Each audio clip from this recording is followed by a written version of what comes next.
Turf Talk with Drew Miller. Welcome to Tiger Turf Talk. We're excited to be partnering with the Toro company to kick off an all-new summer series focused on their upcoming Grounds Leadership Academy happening in June. Over the next 10 weeks, we will be releasing podcasts following Drew's road trip to Minneapolis and back, where he will be meeting with grounds professionals across the country. Please join us as we talk about their careers, the properties they manage, and their favorite Toro equipment. This episode of Tiger Turf Talk is brought to you by the Toro Company. For over 100 years, the Toro Company has been a leader in innovative solutions for turf maintenance. Through a strong network of professional distributors, Toro proudly offers a wide range of commercial-grade equipment. Visit Toro.com to explore their full lineup of products. Welcome to another episode on the Toro Grounds Leadership Podcast Tour. We are here live at the Cambria in Bloomington, Minnesota.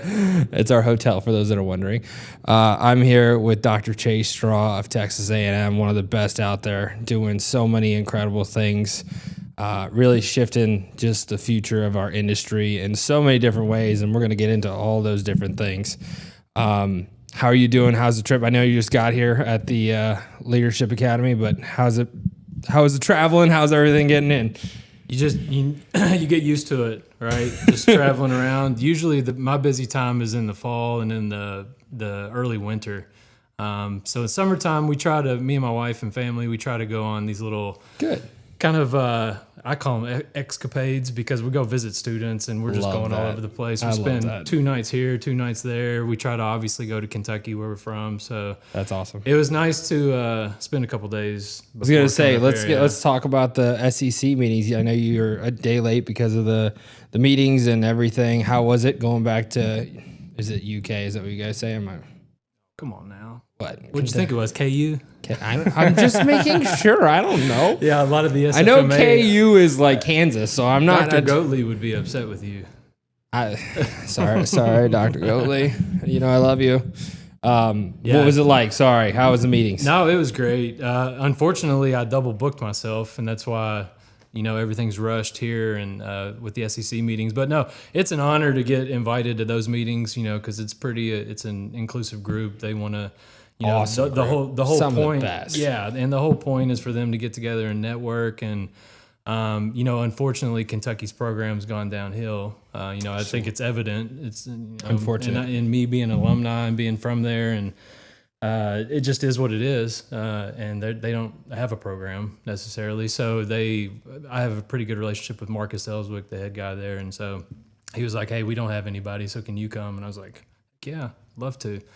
So it was an honor to get there, speak with them. I know a lot of the SEC guys already, because I'm basically an SEC homer with Kentucky and Georgia and A&M. But it's good to formally be invited and to speak. So I took a lot of pride in getting that invitation, and I enjoyed it. I wish I could have stayed the whole time, but it is what it is, and I'm excited to be here. This has been a lot of fun. The Twins game was kind of crazy. I was just like, what are we doing right now? Why are we in this booth? I just assumed they were just seats, but we walked into these, again, a suite and everything. I was like, I ain't gonna complain, A lot of people enjoyed the open, what. Oh, yeah. Probably these. Coca-Colas. Yes. No, it's great to have you here. I was excited to see when you were on the list. It was pretty funny. I remember talking to Boyd, and I was like, why didn't you tell me the other panelists? This is awesome. We got some incredible people coming. It might be chaotic though, we got Travis, we love you, Travis, but a lot of opinions. The funny thing, out of all the talks I've given over the last handful of years, I've never done a panel. Really?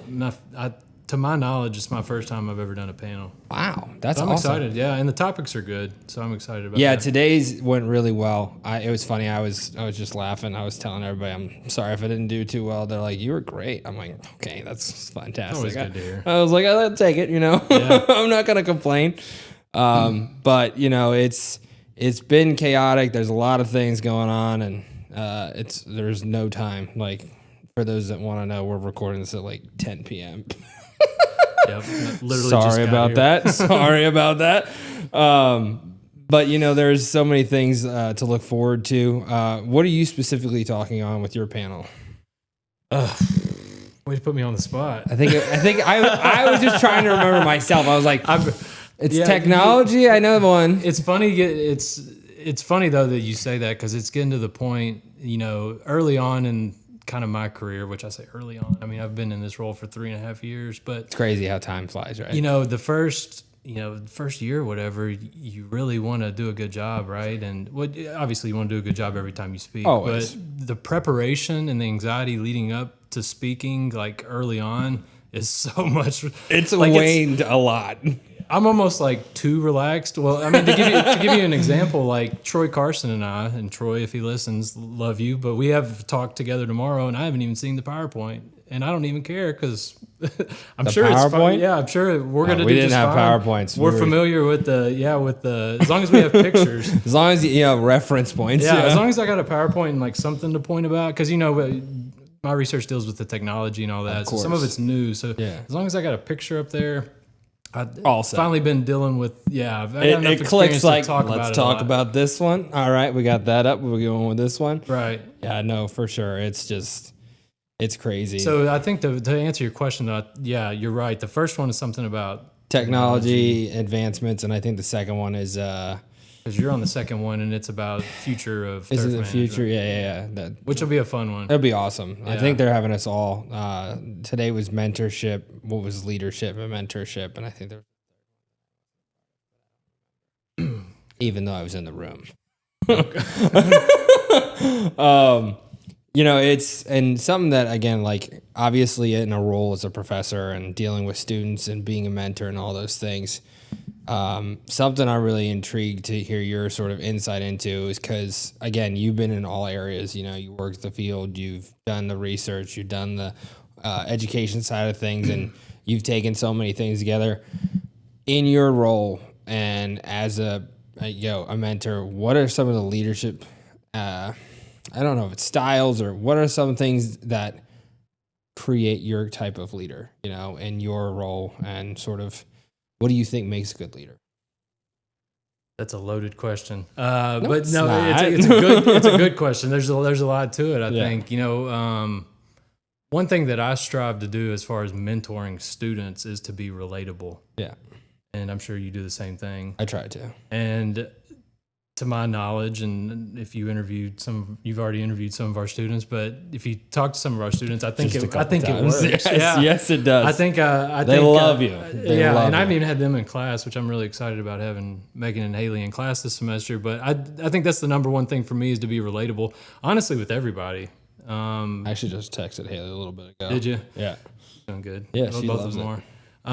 But yeah, because I think that goes so far in this industry as far as being a leader, is being relatable. Because if you can't sit here and do this, Yeah. then how are you going to, train somebody or suggest something to somebody, and then they have your trust, Yeah. And so I really go out of my way to be relatable. And honestly, it's just being myself. I mean, but it does take effort, because, you can get to the point where you ignore texts and don't respond to emails. Because, you get a million emails every day. It's so hard. I'm Yeah, gonna be honest. you can use the busy excuse all the time, but I try to respond to every email. It I is try true, to though. respond and It's talk true to people, and that sometimes. goes so far. I know. I'm not the sharpest crown in the box. Yes, or you are. The Stop most it. colorful Just crown, whatever. stop it. But Stop it. The stuff but, you're doing is ridiculous. You can be relatable, right? Yes, and so you can make 100%. up for not having the book smarts That would be me. by having the effort. And Yeah. you know what I'm saying. So I No, think that's 100%. a huge thing that I try No, to what's work funny on. is that was not spoken today, so that's really cool. Yeah. We've talked a lot about it, and I appreciate, and it's kind of my field, leadership and everything. But the fact, again, being relatable is something that is so undervalued. Maybe it's just crazy to me how, like, if you're not relating to anyone on your staff, what are you doing? Like, what's the agree. point? Or Yeah. your students, like, Yep. why are you a teacher? Yep. Because there's so many people out there that don't. It's crazy. Yeah. And I'm not saying in the industry. Nobody come after me, please. Something that, again, we really got into today with the panels was really just getting into how to incorporate it into the workplace. Obviously with your time I believe Red Sox, Kentucky, and a couple other places, right? Bengals for a little while. Yeah. Bengals, okay. See, I remember things. What have you seen in your time in the industry play a key role in the workplace setting when it comes to the leader and how I don't know if it's successful or I'm not trying to I get what you're saying. Okay. Yeah. What are those sort of attributes and how is that going to make a leader lead, really? Sorry, that was terrible. But No, that's the great thing about this. Going back to the relatability, obviously, there's a trust factor that you have to, and I was talking with some of the guys downstairs, there's a trust factor that you have to build. A lot of our students, now that I've been doing this for 3.5 years, they'll go off and they'll get jobs early on, and they'll, they're raking bunkers or they're doing stuff and that's all they're doing, and which is hard. I get texts from them and they say, I want to use my degree. I feel like I'm not using my degree, but I'm like, you're at this really nice place. It's like your boss is trying to build, a relationship with you, and then also figure out who you are and your work ethic, right? Yeah. So, and you have to earn that. Exactly. And coming up I've had several good mentors myself, very good mentors, and they were all across the spectrum of the way that they lead, right? Yeah. And you take a little bit away from all of them, and I think having that experience with such a wide range of former bosses, even in academia, you learn what works and what doesn't work. And you just end up, when you get in a position like I am now, where I get to actually mentor and lead, I get to make my own choices, and I kind of learn from everybody else's way of doing things. So, everybody has their own leadership style. My thing is just to be relatable and be accessible. That's another thing that I want people to know. If they call me, I'm going to answer, and if they email me, I'm going to respond quickly. Yeah, for sure. And that's people don't do that now. It's crazy, right? They don't do it nowadays. And in my thing, I feel terrible, but I have gotten so many phone calls from random people wanting something or to do something, and it's not like a telemarketer. It's like, hey, can you come help me with my field? And I don't respond. I don't answer phone numbers I don't know. Same. So like if there's a voicemail that seems like, okay, I can actually help you, like it fits into my time frame, like I'll call back. But like there are certain people that it's just like they keep continuously like all the time. I'm like, guys, like just breathe for a second. Yeah. There was I'll tell this story. Just I don't breathe care. for a second. I don't even care. The guy's long gone. So I was one of the big things that we do to fundraise money for our program, and it brings in pretty good money. I mean, $40,000 plus a year, is painting athletic fields in the area. Our county supplied us with a GPS robot. We would go out. I mean, we have 30 middle schools in our district, so 30 middle schools, 3 fields a year. It tends to add up, right? But again, it's funny because a lot of my students don't know this, but like I go and do it without getting any money back to me personally. Right. It all goes to the program, and I want that for them. But the director of athletics for our county, like he was the one that egged our director for CT, Career and Technical Education, to buy it so that we could help. And I was like, okay, we'll do what we can. I was like, it was the spring season, and we kept getting emails, and I kept responding. I was like, okay, we'll be out. There's one school in particular, and I won't name them, but they email me at 3:00 on like a Tuesday. And they say, hey, we have a game tomorrow. Can you come out, paint our field, and make sure you have it done by 2? I'm sitting here like just laughing.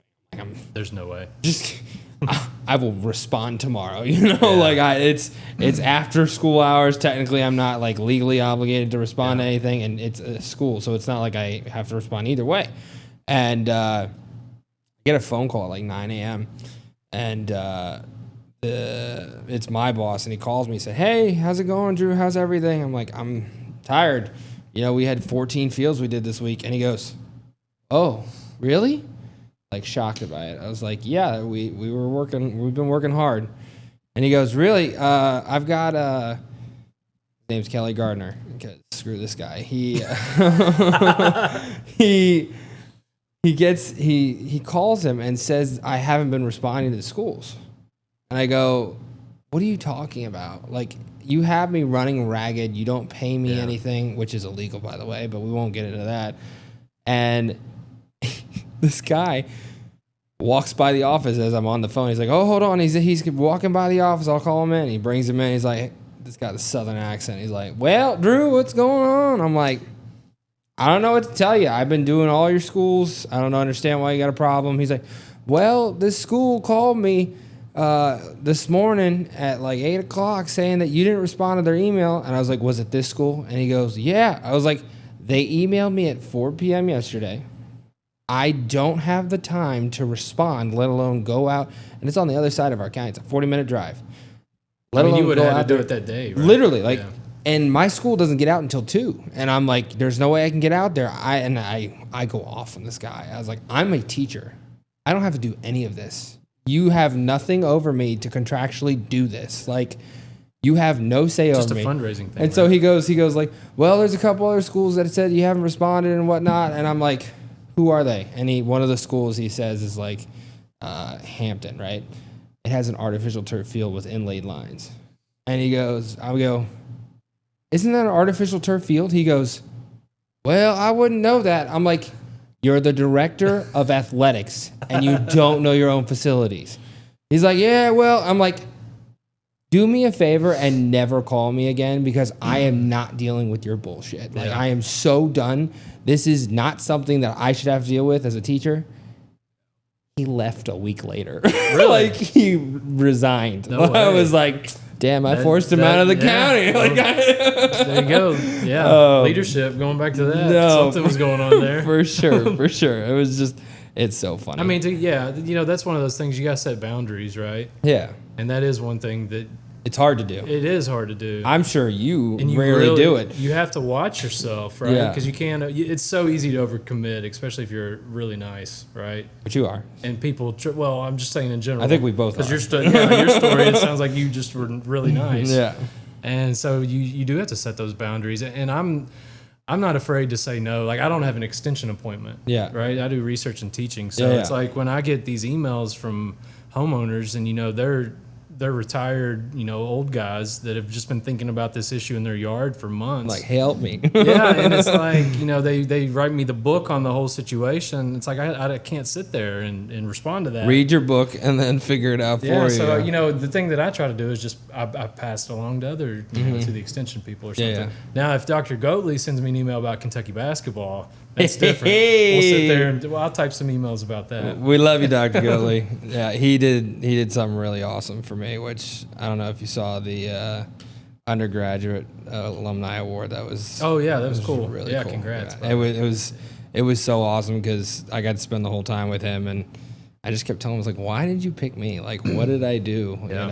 And it was really bad because one of the things. So it was a school and then the college, and he gave a presentation at the school one because it was like the smaller department. And he's going through all of the stuff and everything, and then he gets to the last slide, and all you see is a picture of my kid, Rylan, the one that passed away. Yeah. And I'm like, you son of a bitch. It's like, I love you, but dang, you're going to make me cry. You start crying like right before I have to give a speech, because he's like, you have to have something set up. I'm like, you had to do it. I was like, come on, Dr. Did you make Goatley. it through? No, I didn't. I was literally like, I don't know what to do, so I apologize. I gave him a little 2-minute speech. Yeah. They said have like a bunch of stuff lined up. I was like, can't do it. Yep.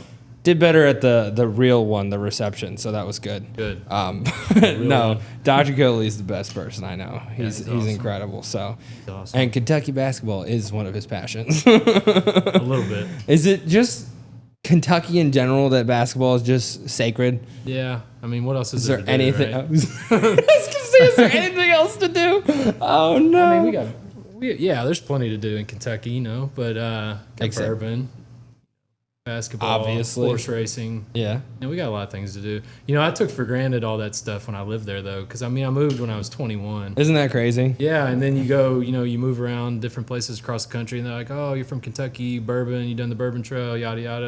And I'm like, "No, I haven't." Actually, no. Yeah, It's not. I just didn't. I It wasn't something I was interested in. You know. 21-year-old me wasn't into that. Yeah. Yeah. No, I mean it makes sense. I wouldn't.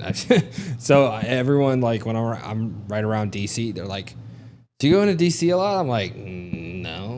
Like, was this a reason to? Everyone's like, you know, like the Washington Monument and all that. I'm like, yeah, I guess that's there. You know, I did it as a kid, so Go look at it. Yeah. I did it as a kid, like, woo. But I mean, it's funny because there's so many people that come. I had a wedding there last week, and I was like, I have not been in the city since before COVID. Wow. I was like, that's crazy, you know? It's just How far is DC from? 20 minutes? Oh, is that yeah, it? 20 miles, yeah. Okay. So that it was funny, the DC Defenders, their last game before like the whole thing was rebranded by The Rock or whatever it is. We were contracted to paint the last field, and it was the night that the hours jumped forward.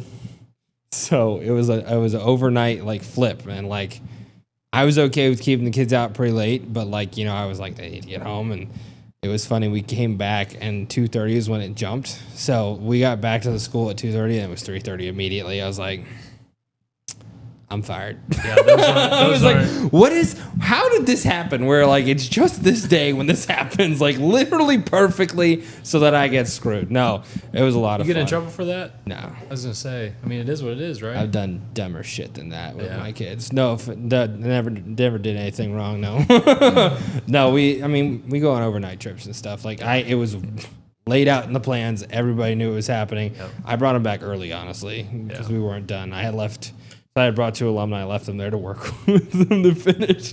So I drove out and then back in and then back out. But you know, Stay busy.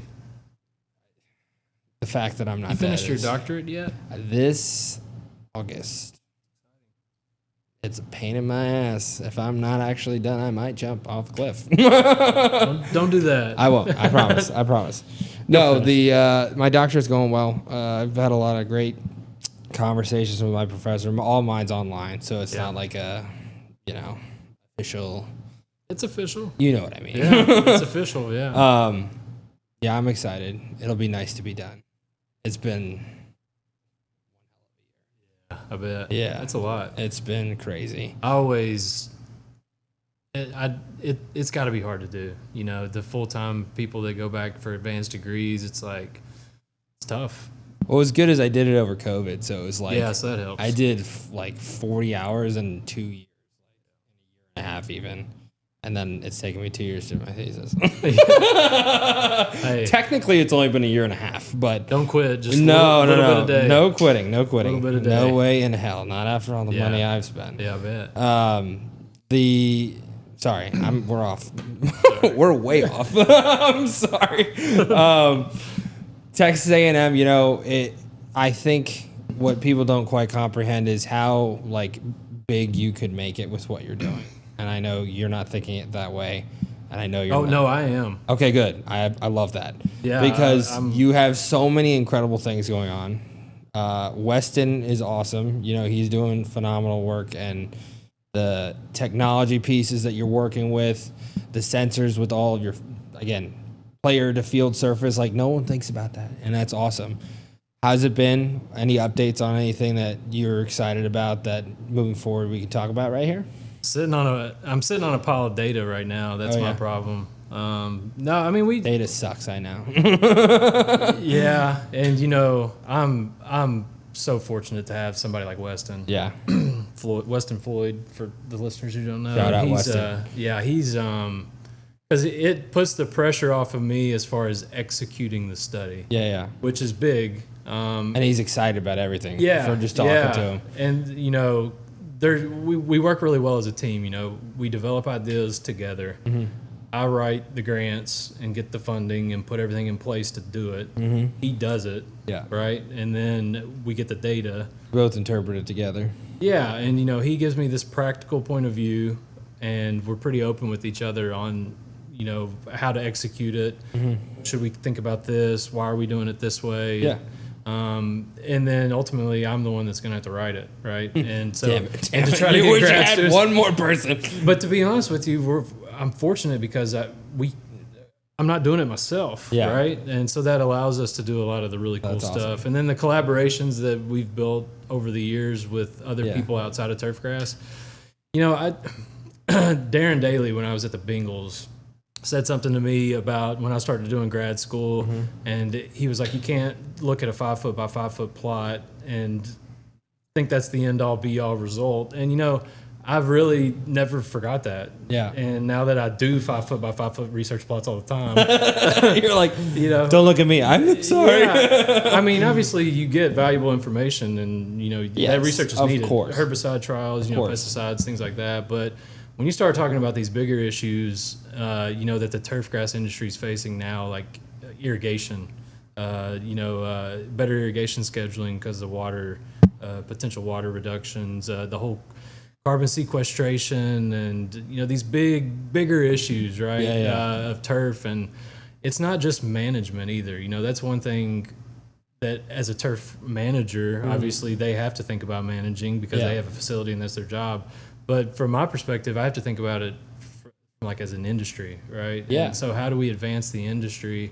And yes, we can help managers by doing herbicide trials, for example, and it has to be done. It can be done. I'm going to do it. Those are I the do a ton of simple them. ones. Yeah, I do those a are ton the of ones it. you do 100 of. And it's irrigation scheduling, like Yeah. looking at different ET rates, and Let me doing know all how that. that goes. But when it comes to like these new technologies, I mean, you teach high school. That's what gets the kids excited. Exactly. And we had trying to- Franco. We almost got him to you. yeah, and trying the whole engineering. I mean, turfgrass is so interdisciplinary, Yeah. And love that about from it. a research standpoint, it's so easy to go down just management.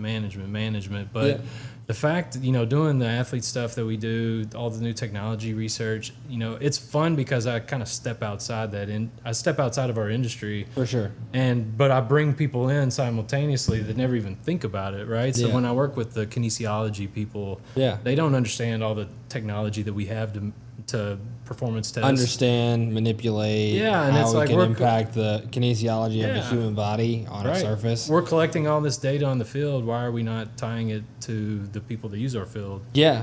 And it's that's what I was telling the SEC guys today. It's like, this is gonna happen. Like, all of your teams collect performance data for athletes. Yeah. And it's not a requirement now to have the field data. But so the funny thing is, if you're watching the College World Series, Wake Forest, they have a director of data analytics on their baseball team. Probably why they're number one in the country. Yeah, and he looks exactly like you would think he would look. Nerd. Yeah, but We love nerds, sorry. but and all obviously turf nerds. baseball's a very analytical sport, 100%. right? But who's not to say that's not going to happen all across? I mean, everything's going into data, right? Yeah. Data, and that if you get a data analytics person, which I'm sure a lot of universities do, and I might not know about it. Yeah. Most of them have performance people that are kind of managing the GPS units and Yeah. all that, but somebody that actually manages the data, they can do something with the field data. 100%. And you can really do true home field advantages. That's Yeah. what I always say. And I don't I think, think as something a, just came out on that. I think Nicole Sherry was in like a New York Times. Yeah. Something about it. Yeah. Pretty cool. yeah. Sorry, go ahead. No, and so those are things like, it excites young people. Mm-hmm. It's good for our industry because it gives us Brings a seat at kids the in there. table. Yeah. It gives us a seat at the table. That's with the other turfgrass, big right? thing, like what you're doing. I think that's what's going to make that. And it's not just the seat at the table. It's bringing the awareness and the sort of, significance of the field manager, whether it's artificial, natural, whatever it is. If you're not including the field manager in any discussion, how are you going to actually provide the best product for your team to have that home field advantage, And it's funny because I've been hanging out with Travis this whole time, and Travis has all of these things like the knowledge he has. You guys should do something together with research-based stuff We've at talked Kansas about City. it. I mean, I was going to talk to him here about he it. is so primed to do things like that. That's just how he is. It's sort of like Ryan. We talked about Ryan earlier. Like both of them, and Sorry for sports field managers. They say it's from the golf industry, bringing it over, which is phenomenal. I mean, that's great. We need to be more like that.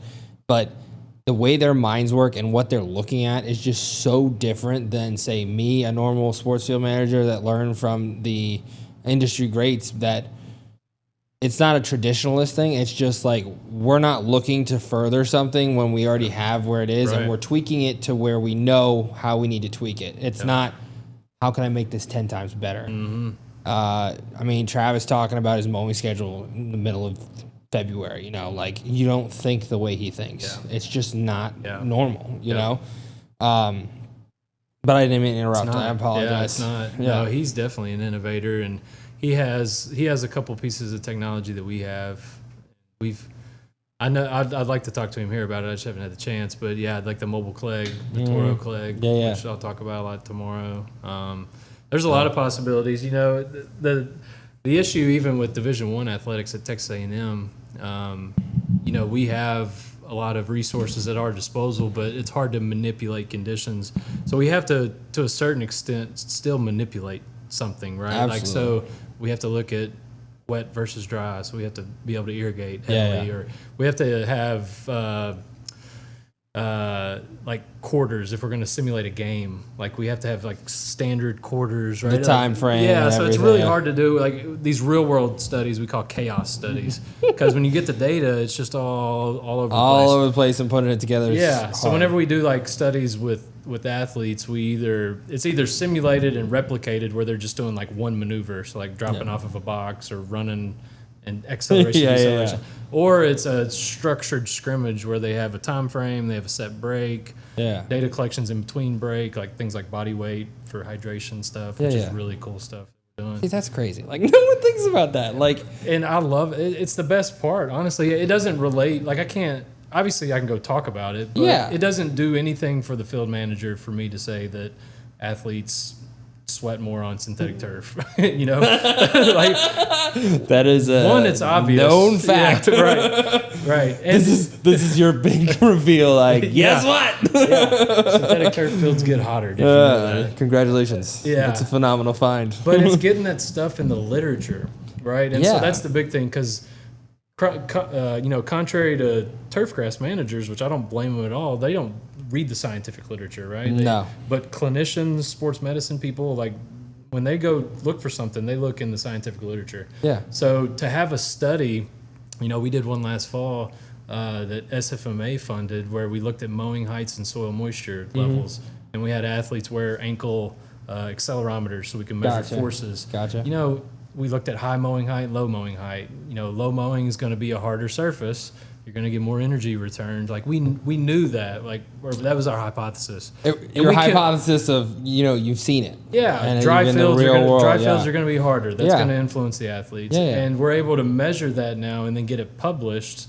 And then so whenever a sports performance person goes to look for why, like what's going they can on? say, okay, here's a scientific study that's been done. We need to start looking at the way we irrigate. Yeah. Because I need to build a relationship with the field manager, because this data I'm getting back from my athlete, like there too much forces are coming up. And it comes back to the whole leadership thing, being able to have those relationships.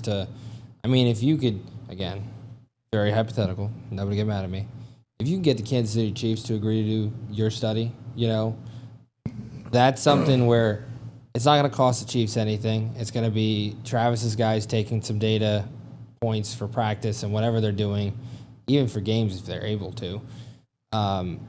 That's like out of this world. That's just something that you don't see in our industry, and that's something that, somebody's going to take note of what's going on and how it's actually impacting the game. And you can tell me, I don't know, we keep running around this, and it's not angering me or anything because I don't know the answer, but like SFMA, where the game begins, how do we get that into the minds of everyone else that's our stakeholders, the players, the owners, we can talk about this for decades if we want. That's what's been happening. When do we actually sit down, find someone who will listen to us, and actually have someone like you, someone like Travis, someone like the CEO of organization, whatever, who can talk to it, have enough. I don't know what the word is, but have enough balls to go in and actually like fight for us. You know what I mean? And it's not fight. It's like just give them the basic understanding and reasoning. Like, you don't understand. This is what happened at the Super Bowl. This is what could have prevented it. All of these things are data-driven decisions that weren't taken into account, right? Like, how, and you can say like there's no way in hell, because honestly that's how I feel right now, because I've tried to get in conversation with people. I have tried to talk to MLB players I know, and it's just insane. And we're going to get into it too, what you're doing now to do that. But what would you say? I mean, what do you think is even possible for us? I don't know. And you could say my sentiment is way off. I mean, no, I mean, well, so there's a lot of levels, right? And so the professional level, which I don't do a lot of, right? It's a whole different animal, right? They have a lot of priorities that are different than probably monetary priorities. Yeah, and it's understandable. It is what it is. 100%. Right? But you're right. We still should have a seat at the table, right? In those conversations. And for the most part, I think we might, and you and I just don't know it, right? Yeah. Because, I mean, there's people. Well, I know who's at the table, and I've heard it's not going well, so. Okay. I don't think we have a seat at the table, but that's just me. Okay. No, that's fine. Yeah. But it should, and I don't know how we improve it, to be honest with you, just because I'm not involved with it. No, I know. And I think it would be great if we could get the industry more involved at that level, because that's obviously like a marketing platform. I mean, even right? like Parks and Rec, we can't get parents to understand. We can't get kids to understand. I'm not gonna. There's a lot of work that needs to be done. And a lot of it's education at that level, right? So we're gonna get into this now, because what you're doing is just unparalleled. I've never seen anyone put so much great information together with, such great intentions for our industry and for every professional who will benefit from it. If you want to give sort of an overview of it, because I can't speak to it that well. I tried my best to understand everything that went into it and try to get everybody that I can to help. But if you can give us sort of an idea of is it USDA? USDA. So USDA grant, go ahead. I'll let you take over. No, it's a mother load. Yeah. To put that thing together, and federal grants are really hard. So expectations are tempered this year, but I don't plan on quitting, so we would reapply if we don't get funded. But no, we put together a USDA grant. It's called the Specialty Crop Research Initiative, SCRI. Yeah. And turfgrass is considered a specialty crop. So like your nuts and your fruits and sod is turfgrass. Right. So it has a pro turfgrass sentiment to it, if that's the right word. Yeah. But obviously, it's more of an education thing, right? Because especially at that level, like synthetic turf definitely has a place, and I'm not naive to the fact, and I'm not that kind of person that it has its place. Yeah, of course. But nonetheless, it's the whole premise of the grant. So it's 11 universities are involved. Several turfgrass faculty members from different universities across the country are involved. But probably what's more exciting is the people that are non-turf related. Yeah. So there's, just to kind of walk through it, and this is all a proposal. Yes. So and so in my mind, and some of the other people that I'm collaborating with, as far as the academics, and everybody that I've spoke to at the Park and Rec, as far as directors and things like that. The FIFA project that's going on right now is huge for the industry. And I do think, just like Dr. Sorokin and Rogers have been saying, that'll trickle down for sure to things that they find out. For sure. But this grant is geared 100% to community sports fields. 100%. 100%. And really the big take-home message is, how do we educate? Well, first of all, let's identify the stakeholders and what are the gaps in communications on decisions that are being made at the community level. So all decisions. Field selection, budgets for maintenance, everything, anything and everything about that. So that's objective one. Yeah. And we have a person Her name's Dr. Meg Patterson at Texas A&M. She specializes in what's called stakeholder networking, where she basically sends out these surveys. It's called a snowball method. We send out surveys to people that we think are involved in decisions. So it'd be a lot of sports field managers initially, right? Yeah. And then they answer a bunch of questions, and then they recommend who they answer to. Yeah. And then eventually, over time, after all these surveys, you build this huge network. Like these big, I just picture a big spider web. It's gonna be a very dense spider web. Yeah, very dense. For how much very it's dense, gonna cover, but this is a nationwide thing that we'll do, right? So it's a lot of data, and so you start to identify common themes, right? And we can guess who the main decision makers are, but what the most important thing is, we're going to ask questions like, okay, where's there a lack of communication? Mm-hmm. So like, why is the field manager not being involved in these decisions under these situations? What is the ultimate decision maker not considering, when they're making these decisions? So really just figuring out all the decision making process. So that's objective 1. Objective 2 is to basically just create this huge data collection infrastructure. So we're going to set up sensors at hundreds of fields across the country, grass and synthetic turf. And we'll set up a system where the sports field manager can actually rate the field like subjectively, but soil moisture, things like that. And then tie that in with scheduled use. So, we have some use data. Everything. Drones, technologies. I mean, just a bunch of technology. A group out of the University of Minnesota is doing that. So we're going to have this huge data collection infrastructure, and it all gets funneled in. And then we can start saying, okay, up in the Pacific Northwest, these are issues that are leading to declines in field quality. Don't do that. We're going to educate. We're going to figure out. This is your program. We're going to figure out who the stakeholders are through that objective 1, and then we're going to figure out why your fields are failing. Don't do that, right? So that's kind of the point. Stop. And to educate. And so the exciting part about that objective is we're also going to try to measure the growth of synthetic turf. So you can do so much things with satellite imagery now. Like you can go back. You go to the very red spots or pink, whatever it really is hot. Yeah, the hot ones. Seriously though, I mean, that's how it is. And you can go back years, and you can create a baseline and say, okay, this field was grass X many years ago, and now it's synthetic turf. You're in Northern Virginia, pretty much everybody. Texas. I mean, all of our high school fields. How in Texas though? That's my thing. I know. I was like, I would kill for Texas weather. Yeah. We just put Iron Cutter down 7 days ago. It's freaking 79 right now during the day. How's And it doing? 6, it's going well. Going really good, Adam Russell. Oh, I love Adam. I feel bad. I gotta call him back. I literally have not stopped since I got here. And he called me yesterday in the middle of the day. I was like, I gotta call him. Asking about the Iron Cutter. No. I mean, he wants to know. We've been working with him and Will on it, and it's been phenomenal. Those guys are awesome. You guys have a plot, right? We do. We love it. Looks great. Yeah, I'm excited.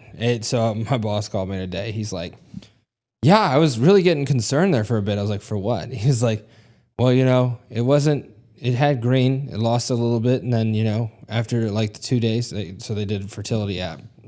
It's funny.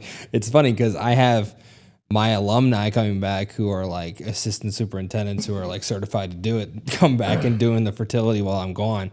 And he's like, it's so green. I'm like, you're an idiot. Like, green. I love my athletic director. He's awesome. He's one of the best and biggest supporter of us. Good. Yeah, that helps. So that absolutely. Helps. Sorry, I didn't. So those are the ones. Those are the people we need to. I don't want to say educate. Educate's kind of like assuming that they don't know anything, but inform them, right? Like Educate's fine. Yeah. It is. I mean, it is. Educate's like the not total jackass term, like it's like, hey, we're just trying to help you, but at the same time, what you're doing really isn't working. Yep. Because we see this, and we need you here. Yes. Yep. Yes. Yep. Sorry, you were talking about synthetic fields and the changeovers. And we're going to try to do it with grass fields too, which I think is really important because it's good to have a benchmark, like, okay, how many acres or whatever are grass and how many acres are synthetic turf, and then you can start kind of mapping it over time, right? Because there's this assumption that like the United States, every year there's 1,200 or 1,500 new synthetic turf fields. I would assume that number's gone up. Like tenfold. Yeah.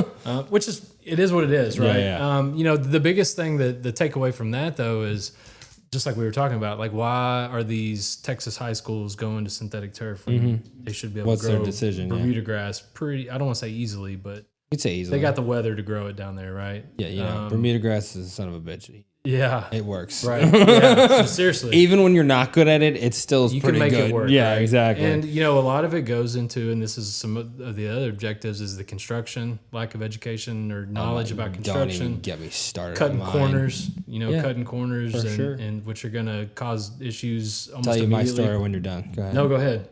So it was last fall, I think. Not like this school year, but it was last June actually. We had a meeting, and they already put our field out to bid. Right? They pull the spec out, and I'm sitting. Did you leave part of the field in? They go, yeah. What are you talking about? I go, you're leaving 40% of our old field in while you're constructing everything else because they already hate me because we have the artificial on a practice field, not the game field, because of our program. And I'm like, that's not going to work. They're like, what are you talking about? I was like, well, first of all, you want me to maintain all of that while they're doing all this construction and nothing's going to get broken or like have issues with. Like we have cattle rails into our like field right now. Like you're insane. And he goes, well, this is just the cost effective option. I'm like, you're kidding me, right? Like you're actually kidding me. And that's the majority of people. And I'm just sitting here like, yeah. why do you think that's right? I was like, you can't have 25 years in facilities and then think this is how this works. Like every single field we put in Prince William County is awful. Like my brother, who you were talking about earlier, his field they put in was just, I told him 10 million times, it was the most atrocious thing I've ever seen. Grass field, baseball, sodded. So think about the line down the baseline on the outside, foul territory of sod. Down the edge. So it ended up swerving to the edge of the warning track. No way. I have pictures. I'll show you later. Yeah, I was just saying. I was like, you got to be shitting me. They're like, what are you talking about? It grows, and there's like gaps. There's like 4-inch gaps. It grows laterally, I'm like, no. Like, you're an idiot. He goes, well, I've been doing this for 20 years. I'm like, yeah, and you didn't get a degree in it, did you? He goes, well, no. I'm like, yeah, you know who does? Me. And that's one of the rare times where I'll actually pull that out and say that because I'm not that person, but I was like infuriated by this guy. Yep. What causes issues, right? When you cut corners and little upfront cost goes a long way. I mean, the same's true for synthetic turf, right? Assuming that it's going to be maintenance free, and everybody knows it's not. That's the problem, though. They think that it's $10,000 a year. Yeah, and if you maintain it, though, it'll increase the lifespan. Yeah, and they don't do that. But they don't do it. Yeah, we were over at TCQ. I don't know, the Vikings practice facility. Oh, yeah. We were over there. I don't remember the name. I mean, the field, obviously it's maintained well. It's a professional. Grant does a phenomenal job over there, but it's 5 years old and it looks worn. And he's like, this field's old. It's 5 years old. I'm like, you know what? You know what's scary about that? In the NFL, it really is that. Like, that's the standard. Like, talking to Nick, one time, he said, we replace it every 2 years. Like, how does that not scare the shit out of every parent who has a kid playing on artificial turf? Which there are some fields that are 15-year-old in my county. I'm like, you guys need to change this fast because otherwise you're gonna have a bunch of lawsuits coming down the pipeline because you don't understand how to manage the field. It said, newsflash, you have someone in the county who's telling you this and you're not listening. So it's always fun to have those conversations, and they're like, what are you talking about? Like, I was like, it's your job to know this. Like, yeah, and that's what's great about this grant, Yeah, it's how do you. There's an education component to it also, but there's got to be a willingness on their end to want to do it, right? Yeah, for sure. But so sorry. no, that's fine. And I love talking about it, and I haven't talked about it in a long time because we submitted it back in April or May. Yeah, May. And I kind of stopped May thinking 4th, about it. I remember, because I was scrambling. Yeah. I was like, send a letter. Yeah, and I spent so much time on it, and I was like, okay, I'm gonna stop thinking about this. You're like, shut it down for a while. Yeah. But no, it's fun. So those are the first two. The stakeholder networking, figuring out who the decision makers are and where there's a lack of communication, education, whatever you want to call it. And then the data collection, which is going to be huge. Yeah. All park and rec level. Yeah. Not looking at college or which is awesome. It's all focused on which is community. awesome because that's so needed. There's no research. I mean, there's no research. There's very little funding already in sports field research, and there's almost zero funding. And honestly, we talk a lot about professional and collegiate sports. We don't talk about park and rec that. So there's very little knowledge. Guess what? That's there. Like 80% of the membership. Yeah. Which we can get into the education committee. You okay with talking about the education committee? Yeah. So that's something that we had talked about when we first got started. Yeah, here in a minute. Yeah, I'm good. You and I had talked before I joined the committee. We had talked about how, there's so much great content when we're talking about like the professionals, everyone that's coming in. And I was like, maybe some of these like Parks and Rec guys, they love to come and hear all this stuff, but a lot of them probably are like, I'm not going to get anything out of this because I can't afford that. I can't do it. There's not enough time in the day. And I think something that really lended a hand to what you were looking for the conference was that we had enough where it covers all areas, every sector of the industry. Let's finish the other thing before we get into that. I think, we can go back to that because it's hard. Trust me, it's my first year doing it, and it's hard to. You've done great. Well, if it's done, you've done great. Yeah. We'll see. It's hard. We try to switch things up. Yeah. Looks great. Yeah. Well, good. We can talk about that. Okay. So there's 6 objectives. The first 2 we've talked about. The third one is more of your turf management. Yeah. And it's all geared towards reducing inputs, obviously, but also on a budget with little labor. A little environmental. Everybody loves that. Robotic mowers, PGRs. Saw some the other day. They're awesome. PGRs, phrase mowing, which I think could be really beneficial for field renovations. And I don't know why more people don't do it. Why? Like, it's so simple. Yeah. It's costly, though, is the problem. Yeah. It's cheaper than replacing the whole field. But that's exactly what I said. So So it's kind of educating and we'll talk about cost in a minute, but focusing on new technologies, right? The shockwave, I think there's a lot of potential for that type of stuff. There's all sorts of technologies. You're saying everything I want, Yeah. So and at that level again, there's not a lot of research. So coming up with I don't want to say programs, but just testing the effectiveness. Like, okay, if you were to do this or not do this, this is going to be the result. Yeah. And so you need to maybe invest in doing something. Autonomous mowers are going to be a game changer.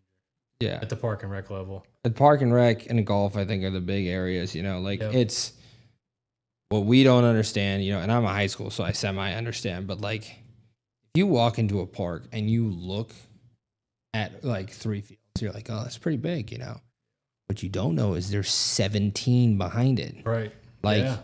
It's crazy. It takes days, multiple people to mow it. Yeah. It gets the thing about you cycle through. Mowers. Yeah, the thing about the mowers is typically they're native soil fields, right? So you can't get on them when they're wet. Yeah. So you see it all the time where they don't mow for however long, and then they scalp when they come back and mow after it's dried out, and then they look like crap, and then they over fertilize or they try to correct it. Yeah, they try to fix it not the right way. It's a perfect mess, right? Yeah. And so the thing about the robot mowers is it's lightweight. It can go out there when it's wet all night long when no one's doing anything. Yeah. So there's a lot of advantages, and I think it's kind of showcasing what those advantages They're are. also not that expensive. They're not as bad as you think. They're like $8,000. I don't even think they're that much. That's crazy. I think they're cheap. If I can get one of these Toro ones, which shout out Toro, by the way. They had out today. There's this long range camera that they have on it. It's so cool. I was like, you don't really think about things like that, but if you can have that run for, I think they said they had 4 hours of run time. Run 4 hours. It's probably going to cover most of a baseball field when you think about it at a park and rec. Yeah. Put it back in charge. Go do the next one, or have one at each field. You're taking out fuel cost, labor cost, you know, even machinery costs. Like, Well, probably other inputs too that you don't even recognize because you're Exactly. able to keep it mowed and you're not having any issues with fungicide applications, all these other things that your pressures are going to go way up if you're doing like you're saying. And the one that I would the thing that I question is like you're saying these native fields, it gets stuck in like a vat of water. Yeah, right. Yeah. Do we have a boat mode for this? But see, that's the thing about the mowers. You mowing every single day, right? Yeah. You can mow every day. So if you do have a wet spot, I don't know how much experience you have with them, but you can Not on at your all. phone you can create boundaries. That's awesome. And so you can tell it to avoid those areas Yeah, and cut yeah. everything else. And if you're cutting every day, it's not like that area is going to get You're just 2 going inches with it. taller. Yeah. Right. You just go back and cut it the next day. Yeah. So you're able to have some flexibility there. That's You know, awesome. it's one of the baseball guys that uses it that I talk to a lot. Wes at the Columbus. Okay, Wes Clippers. uses them. Yeah. He laid some new sod. Great guy. He laid some new Interesting sod. guy. Yeah. Very interesting guy. Love you, Wes. Big bourbon lover. Yeah. Oh my They, gosh. but he could you can raise the height of cut. You know, That's so that's awesome. another thing. So you can draw a boundary and then raise the height of cut within that area. So if he has new sod, he can raise the height of cut. I don't think he's ever used reel. If I had that conversation with him, I can't remember. Like he uses a rotary or used to use a rotary. Like He has a triplex. oh, he does. Yeah, he has a Okay. triplex. I He don't has know on where I standby. heard that. But no, I mean, there's so much potential, right? Oh, yeah. And so Greg Elliott uses it. yeah, San Francisco. It's kind of one of those things like, okay, our industry knows about it, right? But how Mm-hmm. do we get the decision makers to know about Yeah. it? And then put some numbers to it to convince them, Yeah. right? Because it's so much more than just Parks and Rec and all that. Like Yeah, golf, it's going to be universities, universities. Yeah, right. Like just Turf their labs. lawns. Yeah. We'll take one if anybody has one. Toro? We're gonna get some. Toro. I think, because I mean, just labor, right? Mhm. We Yeah. can if we were able to mow without our student workers having to mow, then we could airify. Because we don't ever airify, so it's like and We can't get to it. Same situation as Park and Rec. Right? Yeah, I mean, yeah. we're chasing the mowers Yeah. to get, but if you got a robot doing it, I mean, it's just it's a game changer. Yeah. Absolutely. So that objective 3 is maintenance, and it's just all looking at technologies to improve efficiency of managing natural turf grass fields. Objective 4 is our cost objective. So we got a marketing specialist. Yeah. She does really good work. She's University of Minnesota up here. Very nice. And she is a survey queen. She knows how to get surveys. She knows how to get responses. And we're going to survey so many people in this study. Yeah. Because you have to. That's how you get information. How it works. Sod farmers, hopefully some synthetic turf companies or even just construction companies that install synthetic turf to get some true costs. Yeah. And then disposal, where does it go? What's the cost of disposal of synthetic turf? That's a big kind of black box. I believe another number is 400,000. That's without transport. To dispose? 400,000? I don't know. I have no clue. To recycle it, you mean? Like completely recycle it? Just that or landfill it. Landfill it. Never mind. It's probably cost enough, but like It could still cost a lot to do Yeah. that. Nonetheless, it's a hidden cost, right? and that's what's so funny to me is like they think that, and I don't understand where it comes into like again a school district's mind like 1.8 million. It's getting up there. It's like Yeah, it used to be 1 million. I think ours was 1.5 for the artificial. Like That's when all just was the said and install done, and that the- was the install and that like. That's up there, and we definitely had the lowest bid possible Yeah, because that's right. how my county works. Yeah. So you're talking like in the end, when you have to replace it, it's going to cost another $1 million. Like it's no longer 600, 800,000 for just a new carpet. It's going to be $1 million, and then that's every 10 years, and it really is supposed to be 8 years. Right. And then the recycling is just crazy. I'm not going to get into that. Sorry. The costs are an interesting thing because I didn't really focus too much on it until I put this grant together. Yeah. But you got to make everybody looks at the installation and the maintenance cost, right? Yeah. And it's obvious that grass fields are cheaper to install than synthetic turf. Duh. But you really have to you really have to look at it over the lifespan of the field to make it fair. When you put a 20-year, even if it's just 20, it's crazy. Yeah. The number's insane. Yeah, right. Yeah, but to also throw in the scheduled use. So there's been some studies out there that say, okay, if you break it down by hour of use, what's the cost per Yeah. hour of use per field, Yeah. and it really levels the playing field because you can't use natural turf grass as much as you can synthetic turf field. So Understandable. the one study that's been done on that, there's no difference when it comes to costs, but they've looked at only a handful of fields. Just more work needs to be done, and we don't know what level of maintenance the grass field's got. So the good thing about this study, when we're talking about cost, is the scale of it is so big that we have a large sample size. It's going to be more accurate than some of these smaller, smaller scale 2 or 3 studies. fields. It's Yeah, right. You got to look at your sample size is gonna blow everyone we're out of talking the water. hundreds. Yeah. We're talking hundreds, right? Everything out of the water. And we don't have that, especially No at one. that level. Like we just don't have that. Even like your normal studies that we all have, like all see, all the professors put out. There's no sample size that big because no one's had the thought that you've had. Nobody has funding. It's money. Oh, that right? too. So it's and like, again, nothing against any of the professors, but like having that thought of like, oh shit, like why aren't we using everyone? Why aren't we using as many as we can? Even if it's just the state of Texas. There's so many parks and recs everywhere. You go in Virginia from D.C. down, you got probably everywhere. every municipality. Right? Right. It's crazy. Absolutely crazy. So the cost, and then fifth objective is the environmental one. So obviously natural grass plays a big role in this. So we have a big runoff component. We're going to look at microplastics, which is the big buzzword, and PFAS, obviously, and synthetic turf. Yeah, everybody loves to look into that. But we're going to, like I said, this is USDA, so it's obviously pro-grass, but we're going to look at grass too, and we'll expose runoff issues with fertility practices, and because it just needs to be out there, right? We're going to look at sequestration, though, of carbon. We're going to look at some nitrate all runoff, the benefits, but oxide. also because it needs to be done. It needs to be out there, and look at different fertility practices and irrigation practices and kind of the effects of that. And then the the runoff of synthetic turf and crumb rubber. We might look at some alternative infills. That's hard to do though. It is. There's not a lot of people doing it. No, which is hilarious because everybody made such a hairy deal about the crumb rubber. So right. No, you're right. But just to kind of provide some more information on the environmental impacts, and then the disposal work is actually part of that because a lot of it, more than you think, based on the literature I've read, more synthetic turf ends up in the landfill than you think. 100%. You got to think about it. Like prime example, my county, the first synthetic field that ever went in was 10 years ago this year, or 12 years ago this year. The next field was the year after that, and then there was a new field every single year up until 2020. We were supposed to be 2020, COVID, 2022, and then there'll be a new one next year, and they haven't even thought about replacing the other one.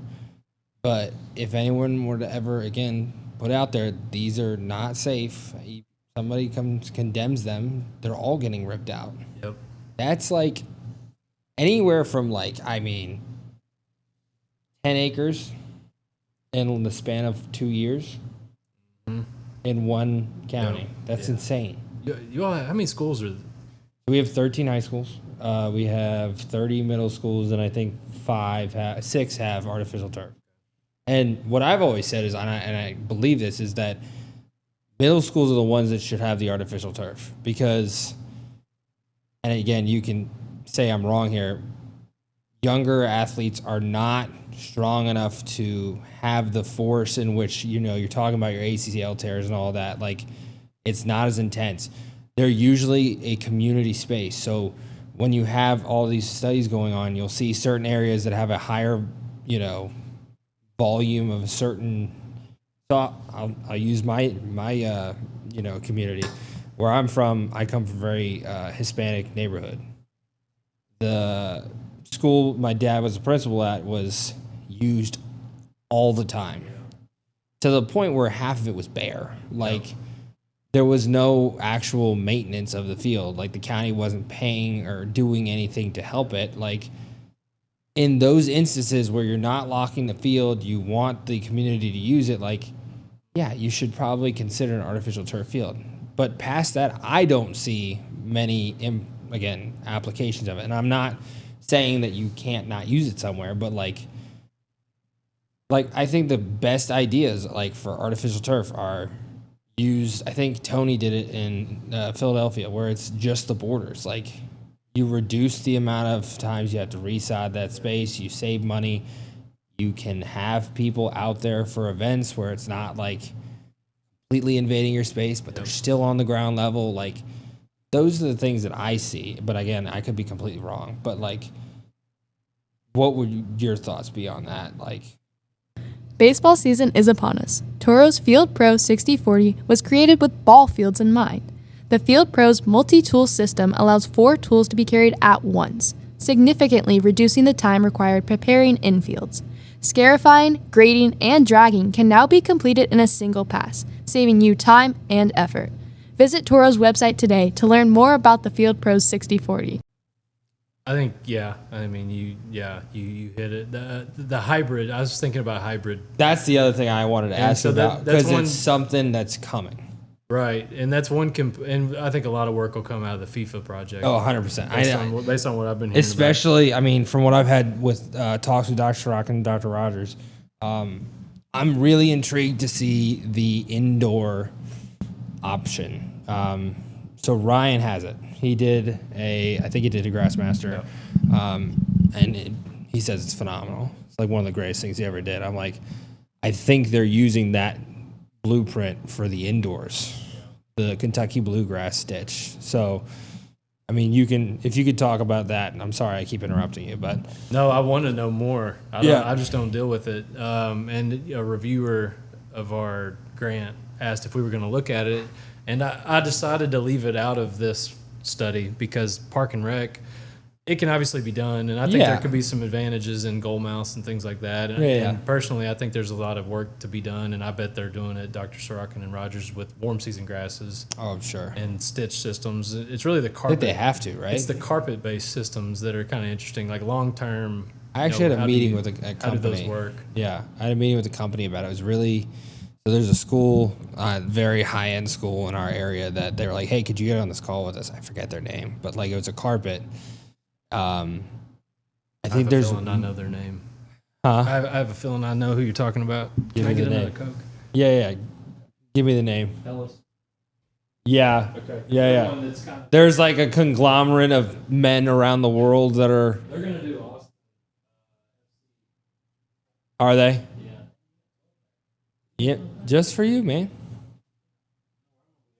Hey, you can be on Travis's podcast tomorrow night. That's what we're doing. The conversation was very intriguing because there's so many things that you can really like get into when it comes to the overall use, how it can play a role in just the field, the game of play and all that. I don't see it being successful for those that don't know how to manage fields. I agree. Because I think they said it was like, I think it was $500,000 put in, which again is great. But they were talking about a ryegrass in Northern Virginia. I was like, that's a bad idea.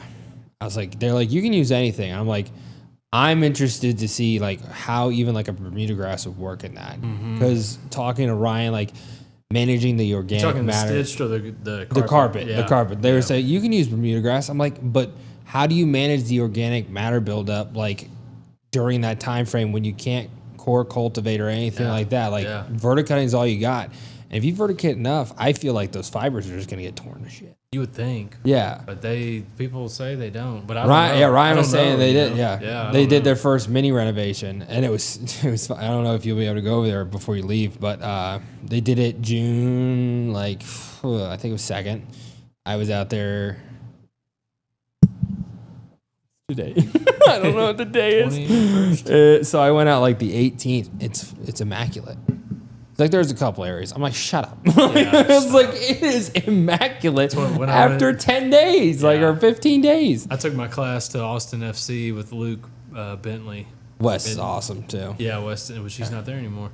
He's not? No, he moved Where? northeast. He works for Pioneer Paint.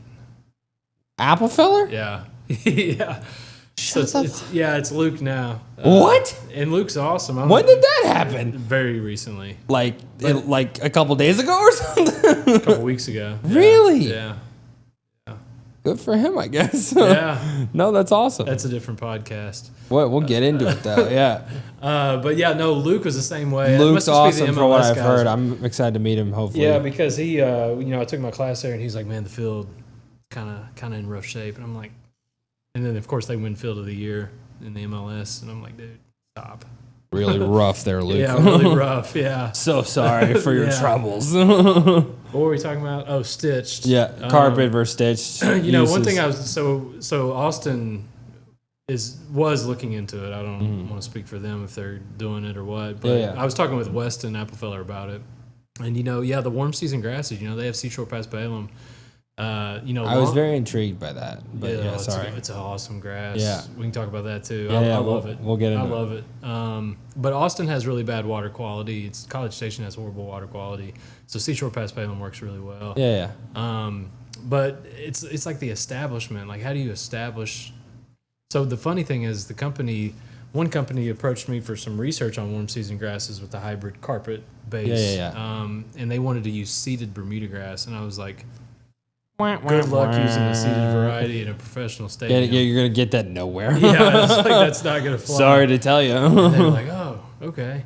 But it's just, the sod farms. Talking to sod farmers, there's one actually out in West Texas that's growing warm season grass on the carpet base system. Nice. On this carpet base, and I think they're having some success. But it's great. more the long term. That The longevity of it. And it's not that I don't think it wouldn't work, but it's like there's a lot of things you have 100%. to figure out, right? I think when I was talking to Ryan, one of the big things was like creating a blueprint for it. Because again, like you got Carl Stanley, you got all those guys over there, John Ludwig and Paul Burgess. They know it.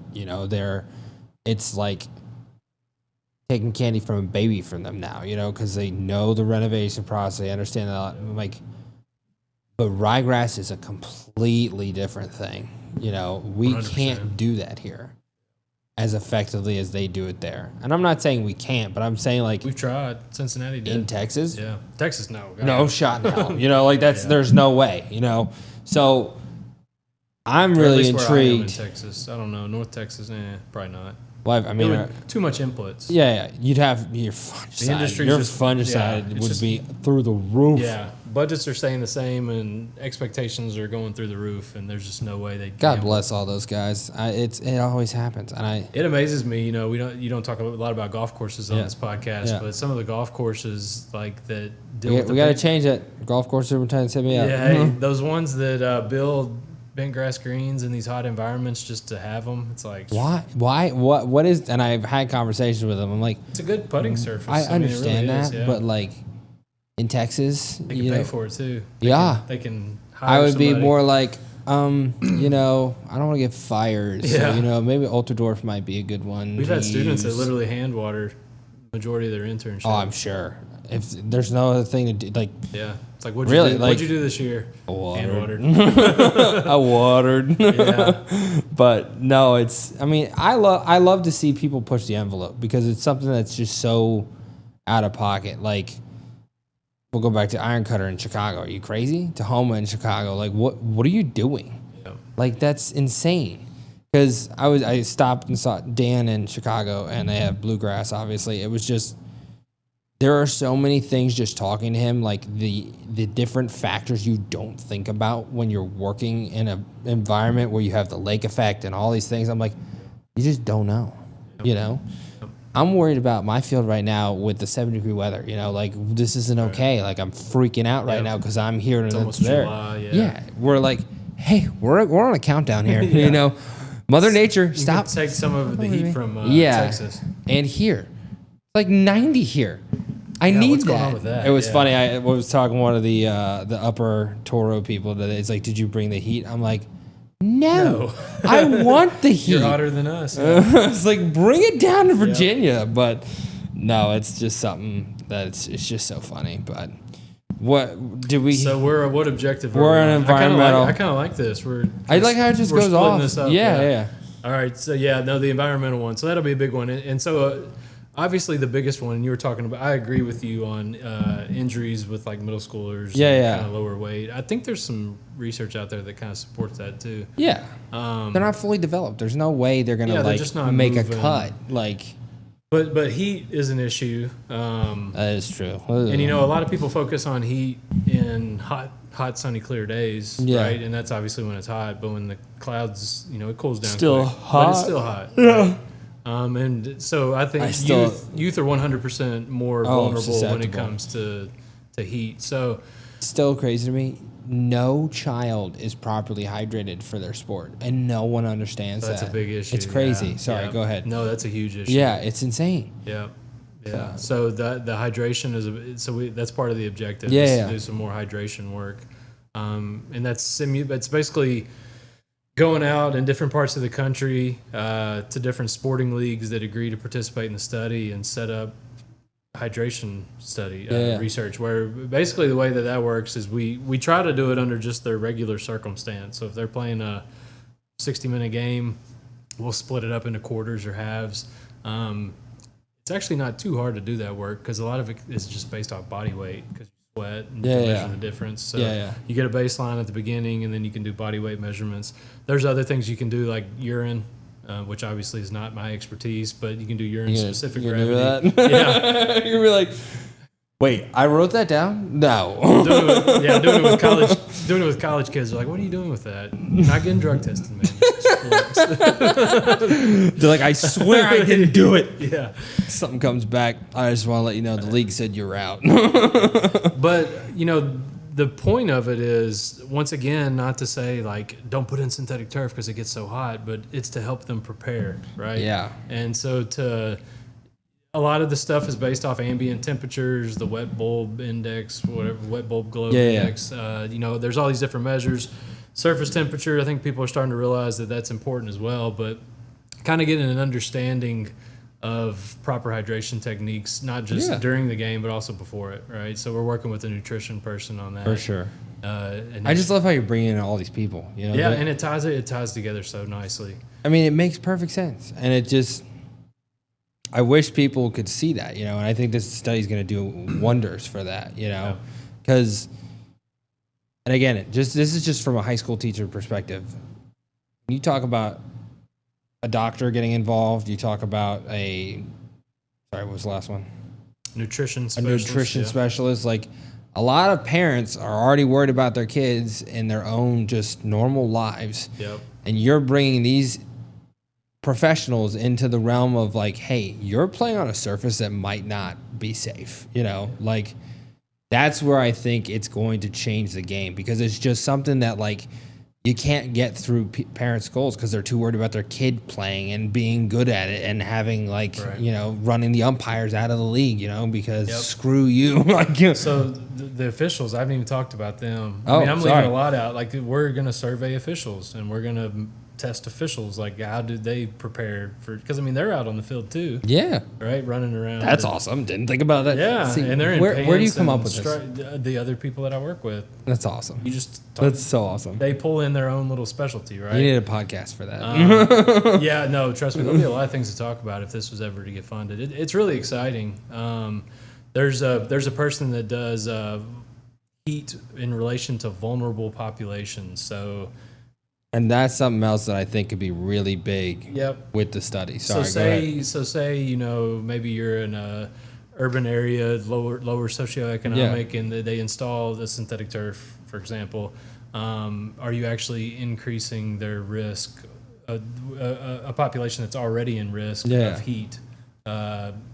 To make it hotter, essentially. City, right? Concrete jungle. Let's add some turf to it. Yeah, and some of the things that I found out about heat while I was putting this thing together, like heat is the #1 climate killer in the United States, and it's been that way for the last 3 decades. Heat stroke is a very serious thing. It's majority in sports, it's football, obviously, and that makes sense. You have 2-a-days on it. That makes sense. But 90-degree weather. But there's so many things that I think are related to heat, with fatigue that cause other potential issues. 100%. Injuries. So and trust me, we're not going down that rabbit hole with the study, but it's things to consider, and that's why heat's important, right? It leads to other things, though. And that's the stuff where this study came back and gave us all of this, And the USDA is like, Just I'm going to give you snowballs, more yeah. money to do this part of it that you talked about a little bit, right? Yep. And I think that's just incredible. Some with the heat, I mean, it still baffles me, the numbers that you read on artificial turf. So I was at Battle of Bristol, prepping the field, Tennessee versus Virginia Tech. That was a long time ago, wasn't it? A long time ago. Don't say that. Stop saying that. God, I'm old. No, I think it was 9 years ago. Okay. Might have been 8. But we were down on we had the asphalt from the track and then the artificial turf field, right? So we shot the asphalt. I believe we got it was 110 degrees, by the way, outside. Just reference for everybody listening. 110. We're getting 154 on the asphalt.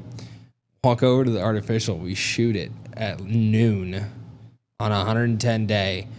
It was 180.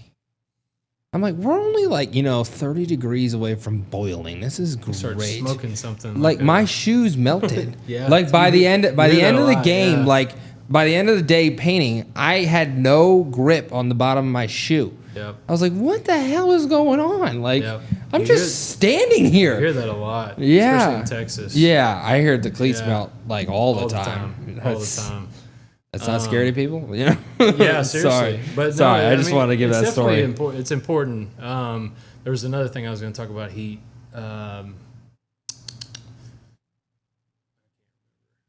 There's so much going on in this study, but you can go down with the player.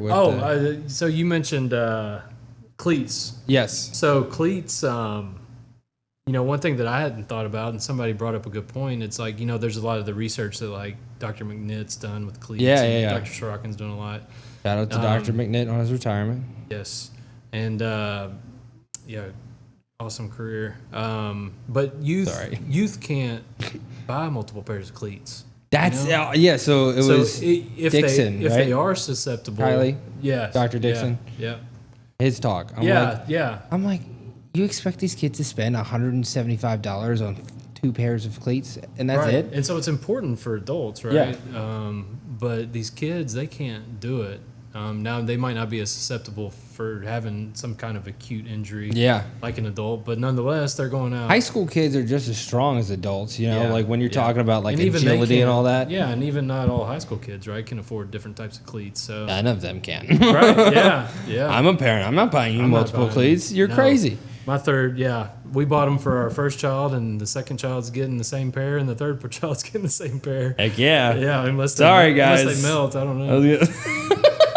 Might still try to get by with it. You're like, you know what? Just get back out there. We'll see how it goes. Yeah. We'll see if you do all right. It's a challenge. We take on challenges in this family. We're doing this. But there's a lot of things to consider when it comes to heat, and we're covering a lot of it in the study, which is really exciting. So that's definitely the focus from a health standpoint. But we are also setting up an injury standpoint. So we're actually trying to utilize the National Sports Center here in Blaine, Minnesota. They're the largest soccer complex in the country for amateur soccer. Really? They have, I can't tell you how many fields they have, but a lot. Yeah. I don't know. This is a guess. 60 to 80. Holy shit. Total fields, yeah. That's it? So they probably have. That's it? I think so. That's crazy. I don't think I'm exaggerating. It's a lot. But they host these huge tournaments, right? International tournaments. Yeah. And so that's a huge, when you think about research, that's like a huge opportunity, right? Yeah. Because we can even manipulate fields. We were talking about that earlier. Yeah. We can manipulate fields at the whole field aspect instead of split a field up and do this. Absolutely. And then you can compare the grass versus the turf. So what we're trying to do there is for large, which there's more of these getting built, right? These large soccer complexes all across the country. To host these make a lot of money. Yeah, to host these huge tournaments. College Station has one. It's nowhere near as big as that. One of my kids is at one in San Diego right now. Jackass. Yeah. So they're getting built all over the place for these tournaments, and I feel like these facilities need to have some type of system in place to monitor injuries, all types of injuries. And so we're trying to use this as a example. To develop a system for facilities to monitor injuries, monitor perception, get feedback from users about the fields. And so it's really exciting. And we're working with some Minnesota people on that. That's incredible. Epidemiology people Yeah. that know how to set all that up because I don't know how. But we're gonna do we're gonna measure all the field data. Yeah. Right? So we're gonna be able to tie it together. That. I mean, it's so cool. It's such, distinct data that can be used in more ways than one. That's just going to be like, what else can I pull out of it? You know what I mean? Yeah. That I think that nobody truly understands how large this is, how big it could be, So, kudos to you on everything. That's just incredible. All I did was submit it. Shut up. Okay, Seriously, stop though, it. It needs. It took a lot to submit. It did, yeah. And no doubt, I'm happy that it got submitted. I'm glad I could help. I think we put together 1%. Give me half of a 1%. No, every letter helped. Trust me. We got plenty of support. That was the good thing too. Yeah. Because I mean, it affects everybody, like you For said. sure. So we got a lot of support. But that was the last. Then the last objective is the extension. Which is huge. It's important. So how do we take the information that we find and actually get it to people? So we're going to try to, obviously the sports field managers are number one, but then we have to do the non-sports field managers. Yeah. So we got a volunteers, system in place to get ADs. involved. Yeah. How do we use our non-turf grass people on the grant to kind of infiltrate the coaches? Mm-hmm. The athletic directors and all those associations. And that's why that first objective that I was talking to you is so important. So mapping that stakeholder network. Because then we need to identify who we need to educate. And who else can be reached to be educated. Exactly. So we're going to use the results from that to identify. For sure. And put it in a format that's they want to see. Right? Yeah. I'll tell you something. It's hard to connect with like associations that aren't in our realm, So it's not as hard as you think.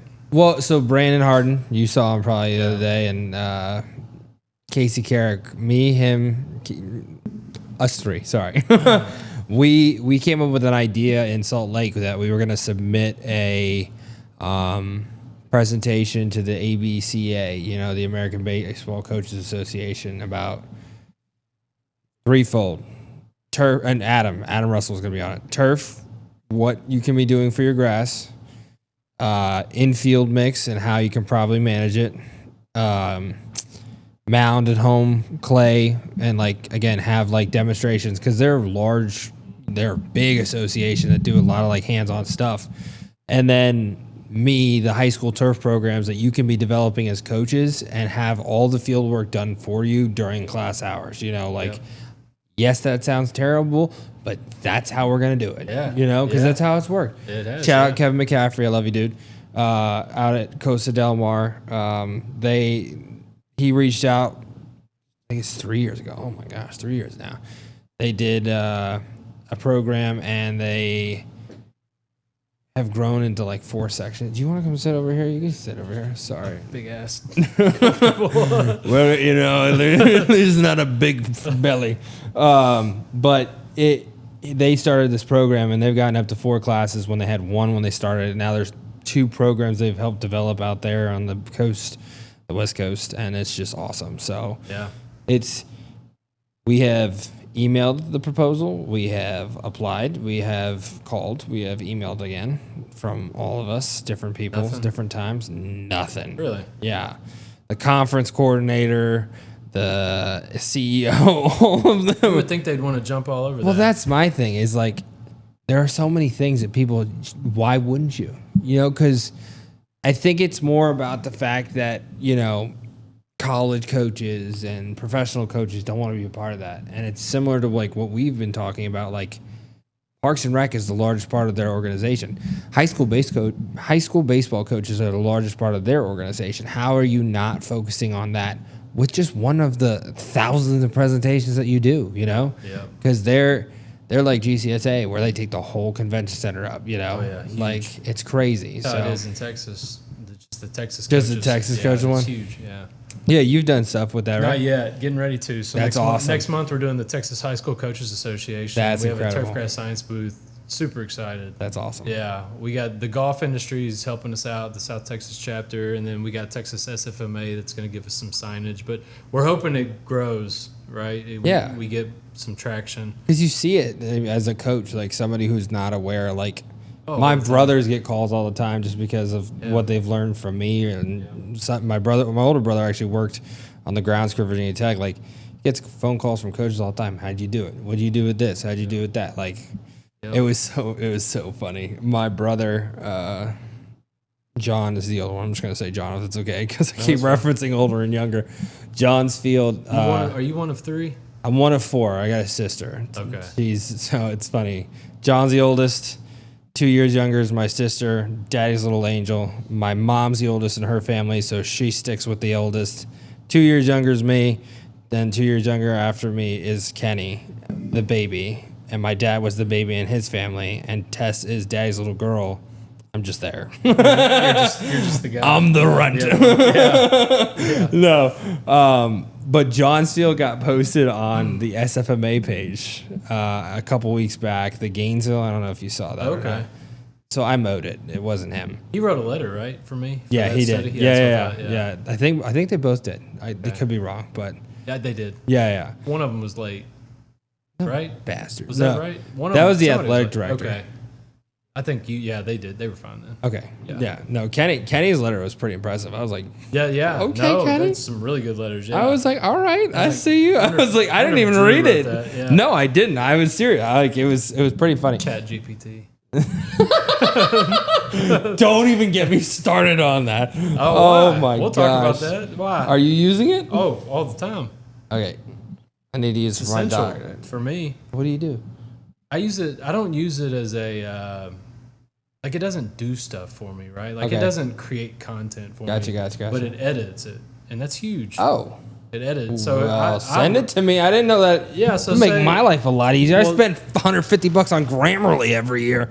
Yeah, yeah. Don't do that. Chat GPT. No, letters of recommendation. Yeah, I mean, Can I tell you, I'm so done with those. It's not even funny. yeah. Like, it's so I'm sure. I just got another one today. I want to smack. Chat GPT. Seriously. It works. Seriously, it's one of those tools, and it was something that I talked about at the SEC meetings Fair this enough. morning. It's like if you're not a good writer, just type That's your why I have Grammarly. literally type your email up if it's an important email, or if you're sending it to a huge group, Yeah. which everybody does every now and then. Yeah. Literally copy and paste what you wrote into Chat GPT and say edit. And it will spit out an edited version that actually sounds coherent and makes you coherent. It makes you seem I'm an intelligent person. It makes you seem like an intelligent person. Welcome to me. And the thing about Chat GPT is you can say, you can just say edit for grammar, and it'll just edit kind of the way it'll keep your writing style. It'll say the same style, but you like, can say edit to make it sound scientific, edit to make it sound, edit to make it sound like a different voice, and it can completely switch it up. Yeah, that's awesome. So I mean, there's huge. I don't use it. Don't tempt me. Well, trust me. I don't hide it from my students either because I teach our writing class to our turf students. But it's like if it's going to help you write, use it. Yeah, That's 100%. Use it. So that's something in my class that I'm like, everyone's like, well, in your written exams, why do you? And there are certain ones that are not allowed to use notes and stuff and whatnot. Like, I was like, because in the real world, I have access to whatever I need whenever I need it. Like, I'm not expected to know the OO spore on a specific like canker or whatever the hell's on whatever, right? Everyone shut up, like I probably said all that wrong. Sorry, Professor Baudouin. It was funny. I saw him when I went back. I was like, holy crap. That guy hates me. You know Baudouin? No. No, he does. He does hate me. But he doesn't know. because he gave me a passing grade, even though I know I didn't pass that class. But it's hilarious, all of that. And it's just, I just think be real with the kids, like they're going to be real with you. Oh, yeah, for sure. Yeah. So, yeah. We were going somewhere. We were going somewhere with that. So as far as the grant, though, that's it. That's Yeah. the grant, and it's exciting. Federal grants are hard to get, very low percentage funding rate, but our hope is we get at least some positive feedback. 100%. If we don't get funded, I mean, then I just get to start writing letters and getting everyone. I was gonna say, if it gets funded, then we're gonna, it's one of those things with industry involvement. I'm honored to be on the committee. By the entire, way. That's incredible. Yeah. So we had an advisory committee. That, yeah. It's going to be an industry effort for sure with that with that size of grant. Yeah. And that's going to change everything. I'm excited. And if they don't do it, you're stupid USDA. just give the money, okay? Yeah. We sort of got into it a little bit before, and this is the last thing we'll talk about. I'm sorry for keeping so long. It's just so good. We're only in an hour and a half. It's only 12 o'clock. Only 12 o'clock. It's not like we got to be up at 7 a.m. tomorrow. We got a buffet, though. I'm excited. Oh, and it's here. We're not nice. we're not traveling. I was like, I can actually like come down a little late. Sorry, Boyd.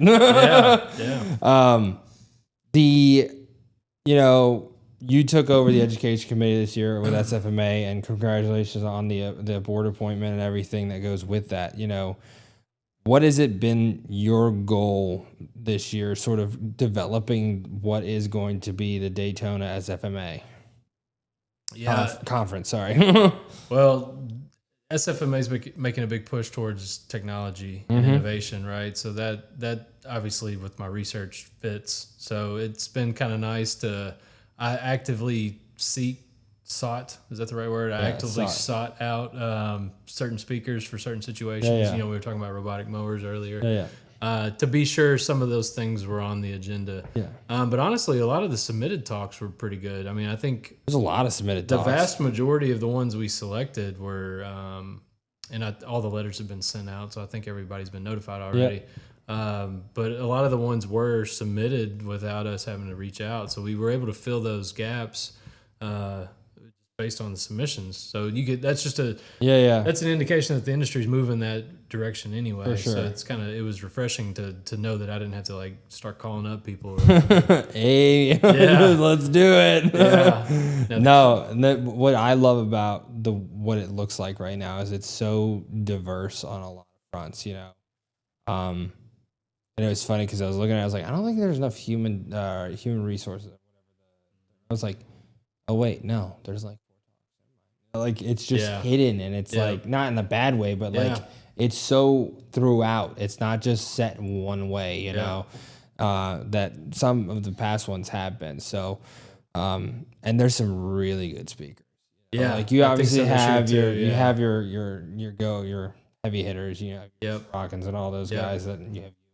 I'm not speaking. Oh, you're not. That's right. Sorry. I'm glad. It's nice to have a break. You're like, get me out of here. I like speaking, but every year, I mean, it's one of those things like I love speaking to groups, especially locally. I deal with it in Texas. It's like I don't have that much to talk about every year. I'm not an extension person, so exactly. Good luck getting me to do a basic. I mean, unless I pull out one of my like lectures from class, which I could obviously do, but I'm not going to create a new thing on like, Ronstar. The whole issue with that. Like, I just don't have time to put together an hour PowerPoint for one presentation. Yeah. But I can do my research because that's what I do. But I can't talk about it every single year because research, as you might know, is just slow. Like, I'm not going to have exciting results every single year. For every conference. So it's nice to take a break because then I can, we talked last year, Weston and I did one, probably do something next year or the year after next. But it's nice to have a break. So I'm there for backup. Next year could be hopefully this, grant. So that's going to generate a lot. That's going to generate a lot, right? That better be the general session. It could be exciting. Yeah, definitely. Sure. And we can bring in different speakers, right? So we're pulling in all these different disciplines that they're connected, right? It's all connected in Park and Rec. So it's like provide a different perspective, which would be good. People doing the research, Weston, it'd be really cool. All the costs, the economists, the doctors, different people you've worked with. No. That'd be so cool. Be cool. It's so really. awesome. And we've had that a little bit at SFMA. Yeah. But I don't think it's been... There hasn't been a full buy-in to it, I think. Yeah, and they're not talking specifically on turfgrass research, right? Correct. They're kind of pulling in from their perspective of their own discipline, but... I'm intrigued by the weatherman. The meteorologist. Oh, yeah. Yeah. Okay. Yeah.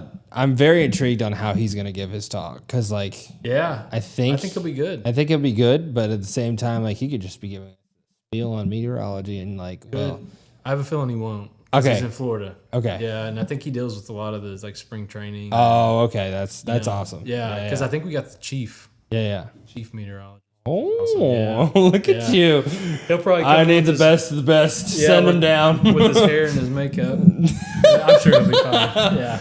Come on, give it to me. Yeah. Get powdered up before he goes. It's just one of the talks. Calm down, guy. Yeah. I mean, it was good. I emailed, you were one person I emailed. I emailed several people after this last one to get feedback. Yeah, and it's hard. You can't cover everything, right? No. And so that's the thing. And, And you have a theme of technology, and every single thing's hit. We've talked a lot about it in this podcast, like whether it's autonomy, the hybrid system, all those, and the people that are talking on those are just phenomenal. I think Nick Pappas. I don't know if we're allowed to talk about it. Are we allowed to? Nick is going to be. They've been invited. Nick's going to be awesome. Yeah. So we have really experienced people that know the topics that they're talking about, and so it's exciting. And one feedback that we got big time was more of failure talks, right? Yeah. So I did this and it didn't work, which makes total sense. Like that's what sports field managers want. Yeah. And I think we have a lot of those this year. And that's what's great about it is like that's one of the most crucial learning experiences. Newsflash: no one does everything perfect, and a lot of people. This guy screw it up, Same. It's just like, well, I didn't mean to do that. Here we go. We talk about it, as detailed as we are with our research, like Weston and I, we talk about every single trial and we dot our I's, cross our T's, and then some of them just, you're like what did we do wrong? And then we start like scratching our head. Did we spray the wrong plot? It's like, we're not talking about this one. Yeah. Thank God we have reps. This is not going. But it happens. It just does. And that's you. If you're always successful about what you do, what are you actually going to learn? Right, exactly. It's your hypothesis is right 100% of the time. Right. Congratulations, that's incredible. Yeah. But it's not something that you didn't already know, right? It's just like writing these grants, and especially spending one, as big as the one we've talked about. It's like I spent months on that thing, and you get to a point where you're like, "Is this even worth my time? Because is it even going to get funded? Like, am I just kind of wasting my time?" But honestly, going through the process, I learned so much. And you probably have 10,000 different things now that you're going to do for that like I want to do. that right? like it just opens up. Even then, like you can pick and choose parts of like if they don't fund it, like something else. Hey, well, not even submit something else. Like you can go find the funding somewhere else. Like with maybe there's something with the NFL fund something, which is a whole other thing I want to get into. But like, I think FIFA, like you're saying, is going to play a key role on funding in the future. I think a lot of the sports are going to be like, well, I know MLS has gotten, talking to Jared Minnick, they just put in there, is it official yet, their field performance tests? Requirements. Right. I've heard, I assume they are. Okay. They were moving that direction. Okay. So that's a whole other thing. Developing those like for a soccer pitch. The MLS guys are good. They got some great guys in that. I mean, obviously, what was his name? Luke.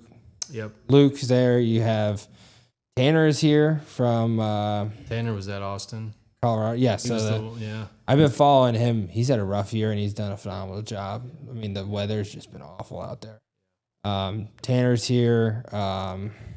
Ryan does it. Soda. Yeah, Ryan's here. There was I feel terrible. I talked to him for an hour. Seattle Sounders. Oh yeah. I saw the name. Kevin White. I haven't met him. His name's Kevin White. Love you, Kevin. Sorry. He's at Portland forever, and he did a phenomenal job there. But he's with the Sounders. You got a lot of MLS guys here, And then you have Josh McPherson. Like, that's a big name. You have West. Never mind. Way to drop out. Sorry. No. He's one of your good friends, right? Yeah. Him, all the UMass guys, I right? say good friends. Have you heard the story that he did to me when we joke about it? Oh, I'm ready. I'm ready. Tell me. It's an internal joke now. Yeah, But yeah. so like so I was actually still at the University of Minnesota doing my postdoc. Gotcha. And they invited me to speak at the MLS meeting Yeah. in the Red Bulls, and another honor, it's like, especially as a postdoc. Yeah, But yeah. I had just accepted the Texas A&M job like the week maybe before the That's meeting. awesome. Yeah, and so Weston introduced me, and Weston knew me. I've known him since I was an undergrad at Kentucky. But he introduced, that's a big deal for me, to speak in front of that group at that point in my career.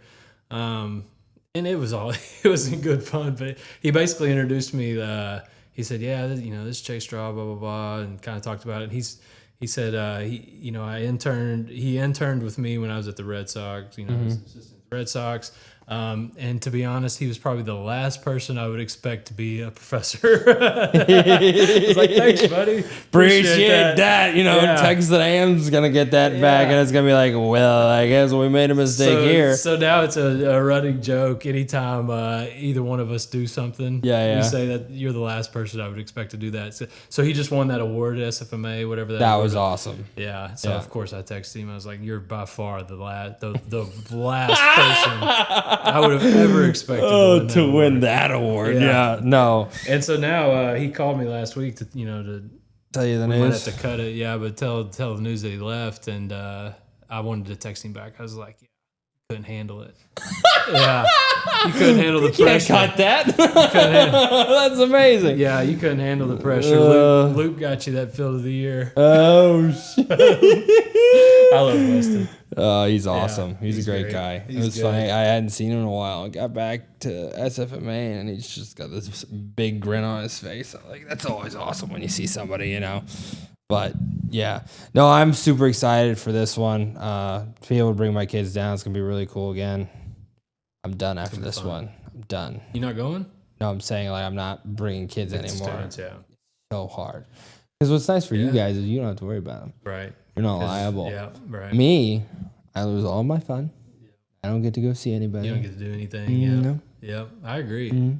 I bet that's hard. Especially now But that you know so many people. the Lots of opportunities. I'll put it that way. lots of Coca-Cola. No, what is so cool about it is those are the moments that really have like a lasting impact, And what's been really cool is just, like we talk about Meg and Haley all the time. Like my kids are going through the same thing that they're going through, like being a part of the softball Little League World Series and then going out to the conference. Like Meg and Haley already knew half the people when they first went out. I was like, you guys are so lucky. Like when I first went and it was the Denver one, I was like, I was scared to death. I didn't know anyone.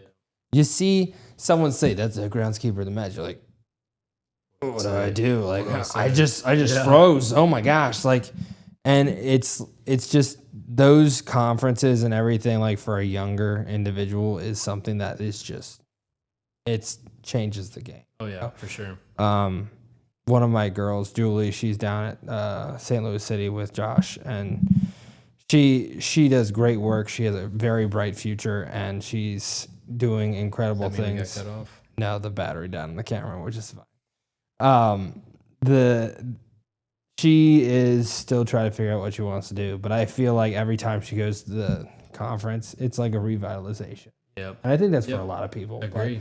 Me too. Yeah, for sure. Yeah. Unless I have my kids there, I'm running around with my head's cut off. Like this, like Toro, I haven't stopped. Yeah. Which I love you guys. Thank you for having me. But like, like it's 12:30 now. What is it? Getting there. I'm sorry. It's just really cool to be able to have those opportunities to provide that for them. It's just you don't see it. It's not something that you get to really do too often. Yep, for sure. Something that's really cool. Yeah, try not to take it for granted. No, that's what I always tell my students. Oh yeah, don't take it for granted. Don't because you'll forget. You'll never forget it. Yeah, no, for sure. And like that most people, I remember the vast majority of the SFMA conferences. Do you not remember some of them? I'm just kidding. happened? You made the face. Of course, it's not working. Oh gosh. I mean, but you know what I'm saying. No, Like, you for remember, sure. There's you remember. always something. And you made a really good point about the Mets. Yeah. You know, and that was just the example. Yeah. But, you know, meeting those high profile people for the first time, don't forget that. Now it's right? just funny, you know. Yeah. It's like Bill's like the sweetest guy ever, you know. Yeah. You're like, what? Yep. You're not scared at all about him, you know. Yeah. It's talking about fun things you never forget. I'm calling my buddy out, and I'm not gonna say his name, but it's so funny. Remember the Arizona Phoenix one? Mm-hmm. So I wasn't there, but The one that the Super Bowl was there that year? I think the 2017. Yeah. Oh, okay. The most recent one. Most recent one. Sorry. That old? I don't know, but we're probably about the same age. How old are you? 35. 28. It's the beard. Thank you. No, You look old as it's shit. also gray up here. It's like I'm 28. Okay, I'm I sorry. should have known that because I knew kind of a general time. When No. Virginia Tech. You're good. You're good. We're almost the same age. I was like, if I didn't have a wife by my now, I'd problem be is I think so in I'm trouble. still 28. No, That's my no, problem. and that's not a problem. It's a great thing, you know. But we were in Phoenix, and I left one of my friends at the Pioneer party, you know, and they were having a good time. I left, went home, not home, to the hotel. I wake up the next morning, he walks in, and he like is holding his wrist, and he like lets go, and it just falls. He had fallen into a cactus the night before. His entire left side and his arm just completely demolished. And the guys that were bringing him in were like, we couldn't get him like to move. It was like we were trying to get it like out of his like ass, you know? Like So he like literally fell into. he How do literally you fell do into a that? 'Cause, cactus. like the cactus. He just tripped on like a rock or something. good old, you know who you are. And I love you, but it's too funny not to tell. Like those are the things you don't forget. Oh yeah. And then the one that I loved was that was the only seminar on wheels I actually went to, I believe, just because I wanted to see the Cardinals. I don't think I went on that one. You didn't? No, the year before I was talking about, I went. Super Bowl was there that year. I was an undergrad, so it had to. Gotcha. I graduated high school in 2013. Yeah, 6. At equal time. I'm embracing the age thing. I need to get old. I feel like I've been kind of the younger person. Be young. Well, you are the younger person when it comes to professors and Well, everything. so that's not true. You get people like Tyler Carr. I don't know. He's I did, yeah. I'm stopping. I'm I'm talking to him when I'm hit it on the way. Wendell's my guy. I love that Arkansas. guy. Yeah. I mean, he's a Virginia Tech guy. I mean, Yeah. there's a lot of younger faculty. I'm not. You're I'm very not the one anymore. true. But The funny thing is, they ask me for advice, and I'm like, really? Go to McNick, he's the one retiring. Like, go ask him. No. Tyler's awesome. I met him for the first time at OTF spring day. I was talking on something. That might have been my worst presentation ever. Sorry, Pam. But they did bring me up for other purposes, so that was good. I got to talk I talked to. Thanks, though. No, I talked to North Union High School, and that's a funny story. They wanted me to talk about like a turf grass class or program or something at that school. It was Doug Karcher's alma mater, and it was like an hour outside of Columbus. And it was like, okay. So I don't know what I'm getting into in this meeting, right? I just assume I'm going to talk to a couple people about like how they can develop it. And I had brought my curriculums and everything, gave it to them. So Ryan DeMay is sort of facilitating with Pam, and I walk in and there's just a bunch of people. And so they go around the room and they go, this is the superintendent of the schools. These are the school board members, every single one, all 5 or 7 of them, whatever it is. School principal, administrators in the building, supervising administrator for career and technical education, the teachers in the program. I'm like, I turned around. I was like, what did you just get me into? Yeah. Like, Were you ready for that? I think I did good. Yeah, you did all right. I mean, I'm pretty good at weighing stuff. Hey, No, that's a skill. And it was funny. I gave Ryan a little bit of slack for it. He was like, he was talking, and I was like, you don't understand. You have the number one person to talk about high school turf programs in the room right now, and you guys don't understand the gravity of that. And I was like, stop. Like, shut up. Literally though, I was like, you gotta, like, you're kidding me here. We need to get you down to Texas. I think we I'd can. love to. That'd be awesome. Yeah. We'll have to work on that. We'll figure out a time frame where I can, I can drive down. If I can if you can figure out a place for me to stay, even if it's like in the research center on a cot, I'm fine with places. that. We'll make it work. Yeah. I'll do a whole series on Texas A&M. Oh, yeah. We can make that happen. I think we can make it work. We're engaging. It's a lot of work. And you and I have already talked about it. Off microphone. But we're engaging the coaches and the Texas teachers, for sure. And it's paid off. I mean, we're seeing an increase in our student enrollment. It's not a lot, but 2 to 3 new students. Did the one guy do it? Did he end up doing a turf class? I think there was 3 guys on the call, and we had. Oh yeah. Did he end up doing one it? of them, That's one of awesome. them came and visited. The other one should come soon. That's awesome. We've been in talk. Yeah, I forgot about that. Yeah, no, Do you know how many have done? Well, I mean, Sorokin and I did one, and then a couple other guys, and they were like, "We're doing it." Little Hutches. Yeah, you set the model. Yeah. I tried. And it's hard for us to do it because it's not my job. I mean, as much as I 100%. as much as I hate it, 100%. Because we are like the practitioners, the field managers. They view the universities as like we need to be recruiting students, get students. I don't get evaluated on students. I just went up for, I just did my midterm thing for tenure process. It's like nobody asked me about students. Yeah, you're like, it's research and grants. What's the percentage? 80-20? 70-30. 70-30. But that 30 is a big number. It's teaching. So they look at your they want you to focus on the students that are in the program, right? Yeah. So it's not like how many the other people. They're not asking how many students I'm bringing in. Yeah. For sure. No, and we had talked about, like with Snap and Chat there, developing a curriculum that really focuses on covering most states, like, and having them be able to put that out, and Texas A&M to be the one to do it, and I would help out the best I can or do it. I don't care. Takes time. Just got to keep chipping away at it. That's what my mindset has been, just a little bit each year, and eventually, hopefully, we'll get there. We'll see. Yeah, for sure. And I think that's my next thing I do after I'm done with my doctorate is shift towards that, where I just start developing it and figuring out. Because what my main goal, with that, and I've talked to a couple of different people, is I would love to do not like a tour or anything, but go to sites and do specific.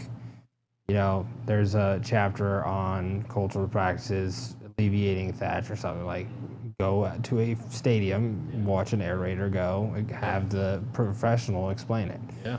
And it's the video that those baseball coaches we were talking about, click, play, and watch. Like be able to have those things and then have the activities for like maybe it's a lab where you go out and do it yourself, whether that's like hand or you actually have an aerator or something. But maybe eventually we'll see.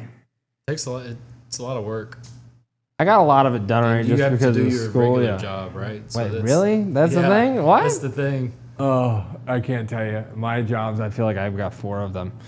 We were talking about the painting earlier, teaching. That's important. My own fields. That's the 3rd job, and then the stupid podcast. I love this podcast. Sorry. Podcast has done a lot for you. Yeah, and it's funny because everybody keeps like, well, it's great. I'm like, yeah, I almost stopped it. I forget when it was. And everyone keeps thinking that I am stopping when I like take these breaks. Got some editing to do for this 2-hour one. Is it 2 hours already? We're almost there. We got to talk for at least another minute just so we can say we did 2 hours. Okay. You want to know? So if we stay on for like, I think it's 5 more minutes, Nick McKenna. Yeah, talk about a guy that can talk. Did you hear about this? So Nick, love you, Nick. I hate to bring this up, but he for the longest time he was always talking about like how he was the reigning longest timed Tiger Turf Talk. And I think it was this past year. It was Jared Minnick. We were at the Soccerplex in Maryland, and he beat it. 2 hours and what? It was like 5 seconds or something. Oh, nice. It was 2 hours and 9 minutes. Hold on, don't pay attention. Did you publish to the whole thing?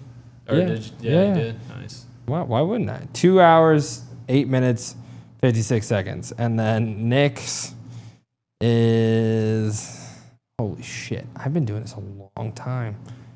Pardon my French. I apologize. You're dang right nobody's listening to this thing. Nick's is 2 hours, 8 minutes, and 40 seconds. Pretty good. That's It's impressive. It's literally like 5 seconds, and he's like, we're going to have to do it again. I'm like, oh, gosh. Here we go. Like, Was it on Zoom? Yeah, it was during COVID, because that's when this all started. when it all It was happened, yeah. all like, how do I keep kids engaged? Because, Yeah. like, everything we do is hands-on. It's genius to do a podcast. Yeah, no, Nick, we'll take. I took a high school class to like to Kyle Field. You get That's him, awesome. You get him going. You know, Oh, I love anybody. Nick. Honestly, classes, love just Nick. even just college classes. Yeah. Get him going. Yeah, he likes to talk. Yeah. Good, though. It's all good content, though. Oh, you know? 100%. Yeah, 100%. No, for sure. And I mean, it's just awesome to see someone like Nick, someone like you, people who are like so passionate about, you know, that next generation, you know, because something that we don't, and again, programs like mine are obviously doing it, but we don't put a lot of emphasis on. Our friend, Dr. Sandra, I had a conversation with him the other day. He's like, Dan the man. That's what I call him. Dan the man. I love that guy.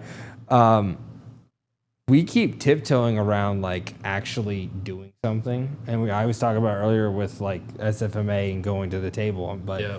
we tiptoe around. Okay, we have something like this program's working, but like, what are you doing to get those kids in jobs? What are we doing to get those kids in the industry? You know, like, how can someone on their site actually go and do something? Because, I mean, I give out a lot of good information, but all it is information, you know? Gotta do something. And everybody, and then like today, like all the feedback from those presentations, it was fantastic. I loved it. I was like, okay, now go do it. Yep.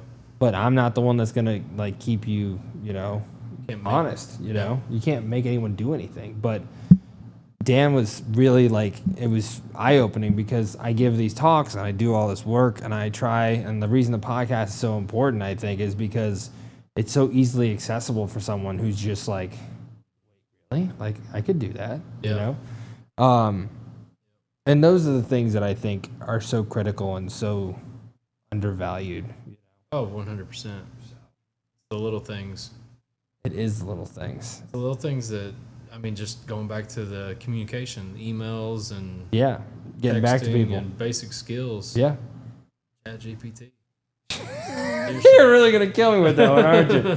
Oh my gosh, you gotta be kidding me. No, I'm gonna start using it, and then my students are gonna be like, "You're a cheater." Oh, I see. That's the thing. It's not cheating.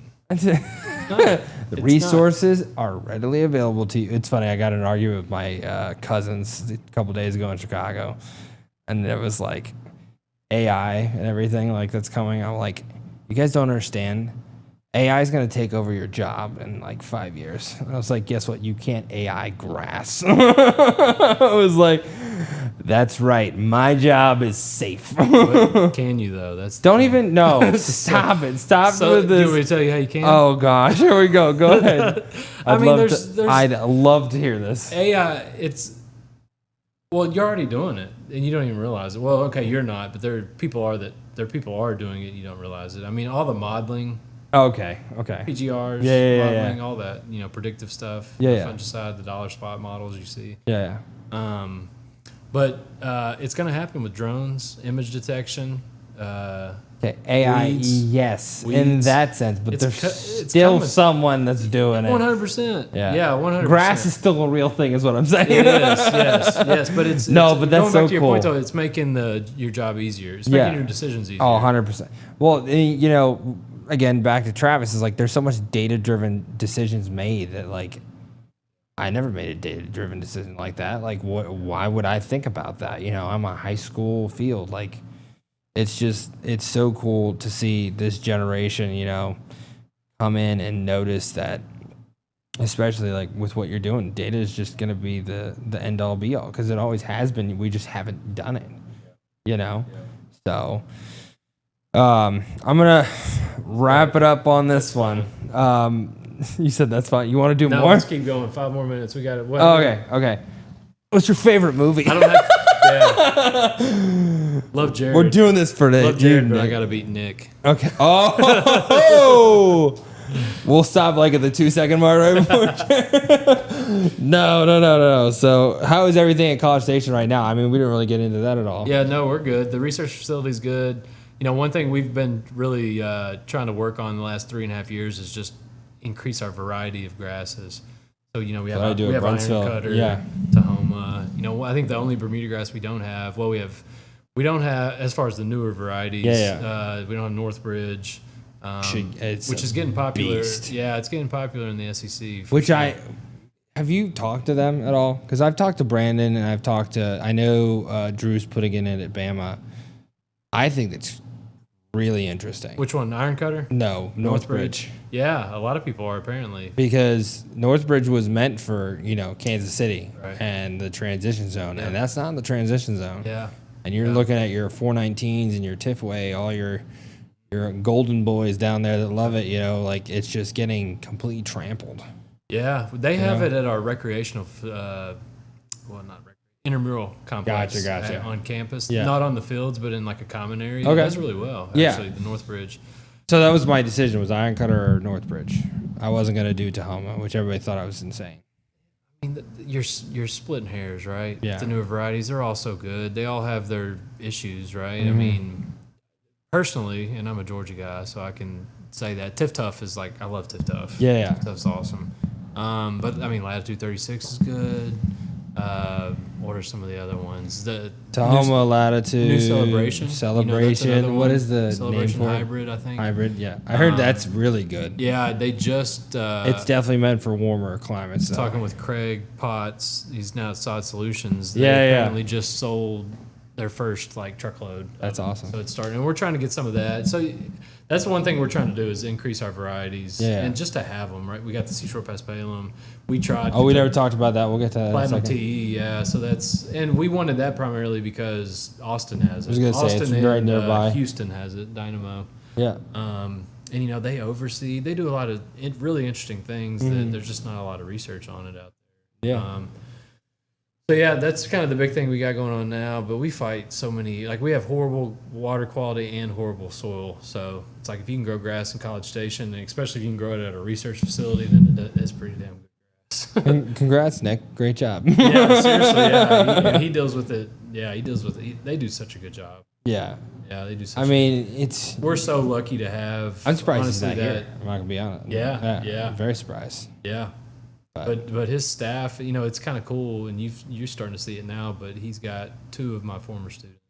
Yeah, it's just cool to see them over Drew there. Drew and Cole, he does soccer. They're. I met them. I was like, you guys are a lively bunch. You guys are ready to Drew's go. TikTok king. The TikTok king. Yeah. Guy. So I was during my panel today. It was pretty cool. I said, hey, Andrew Siegel. Yep.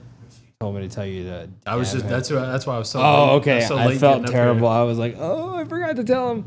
But he forgot to tell me what. To DM him Oh yeah, no, I did. Oh okay. Yeah, and I told him I was like, anyway. I'm picking him up. I was like, I told him I'm picking him up at the airport. But he asked a question about you're a high school teacher and there's so many things that you're doing when it comes to the cell phones. How do you prevent them from using it? We How were do you, talking about that downstairs. Did you? Yeah, we we talked about it. Yeah. Yeah. So, did he tell you what I said? No, he didn't tell me what you said. Okay. So he was. How did that even come up? We were talking about college kids. Oh, okay. And he was hiring, he was talking about staff on his cell phone, cell phone, the younger kids. So what I told him was obviously you want to set this precedent. You want to make sure that they understand that there's a safety concern when you're on those things. When you're working around campus, when you're working on fields, there are certain times where you should not have your phone out and you shouldn't even be in a discussion, right? The thing that we as an older generation can use is the fact that, hey, how do we incorporate that into the job? How can we get them excited about the fact that we don't want you on the phone here, but we want you to do things for us with your phone? And I didn't use Drew, but he was the one I was thinking of when I said it. I said, why don't you have them put some content together for you? because guess what? In the long run, like, yeah, you might be like, this is stupid, but at the same time, that content that they're going to create, whether it's TikToks or anything like that, you can use that for your stakeholders. Like, you're not gonna be like, oh, this is so stupid. When the stakeholders see that this is what you did, this is the product, we want to do it more, they're gonna be like, heck yeah, let's do it. What do we need? How much money? You know, like, that's where I think like the new generation has to sort of focus in on, you know, like that's like things like Drew. I brought up Leah in that whole spiel because one of our things in our talk last year at SFMA was it is a digital resume. You know, you can say that, you know, you're proficient on a spray rig, and your new boss, if you get hired, can't really like call you out like you don't know what you're doing, you know. But if you're on TikTok and you have a video of you actually working on it and doing it, it's a video file proof that like, yeah, I can trust them to do it. Like, they're not lying, you know? So, and it kind of showcases, Drew does a really good job at A&M because it promotes the field staff. He focuses on the right stuff. And like, that was another thing I spoke to with Andrew. I was like, you have to train them. You have to tell them what's right and what's wrong. You don't just let them put content out. You want to say, no, this probably isn't going to look good because guess what? We have this person or this stakeholder that has a vested interest in this, and we don't want to conflict with that. You know, like, I was like, but if you're empowering them to have little things like that, they're not going to be on their phone for other than that. Right. You know, because they already had their fun. That's what they're thinking about too. Yeah. Probably a lot is like, okay, what's the next thing I can do? Exactly. You know, and it's just simple. Yeah. It's just easy things that you can just like. Well, I would never actually make it, but now I can actually use it. You know, and I was like, why don't you have your interns have a portion dedicated to that? You know, because why not? Because we talk about social media and how everyone's on it and everyone uses it, and we promote our facilities like through that. Why don't you have someone do it for you so that when you go to promote it, you just tag them and that's like, hey, somebody did this. Yep. Woo. Yeah, no, it can definitely be used for that, and I think it's an advantage. Yeah, especially marketing. I'm all about the brand. You know, we're trying to work on like new logo for. I still have my Texas A&M shirt on.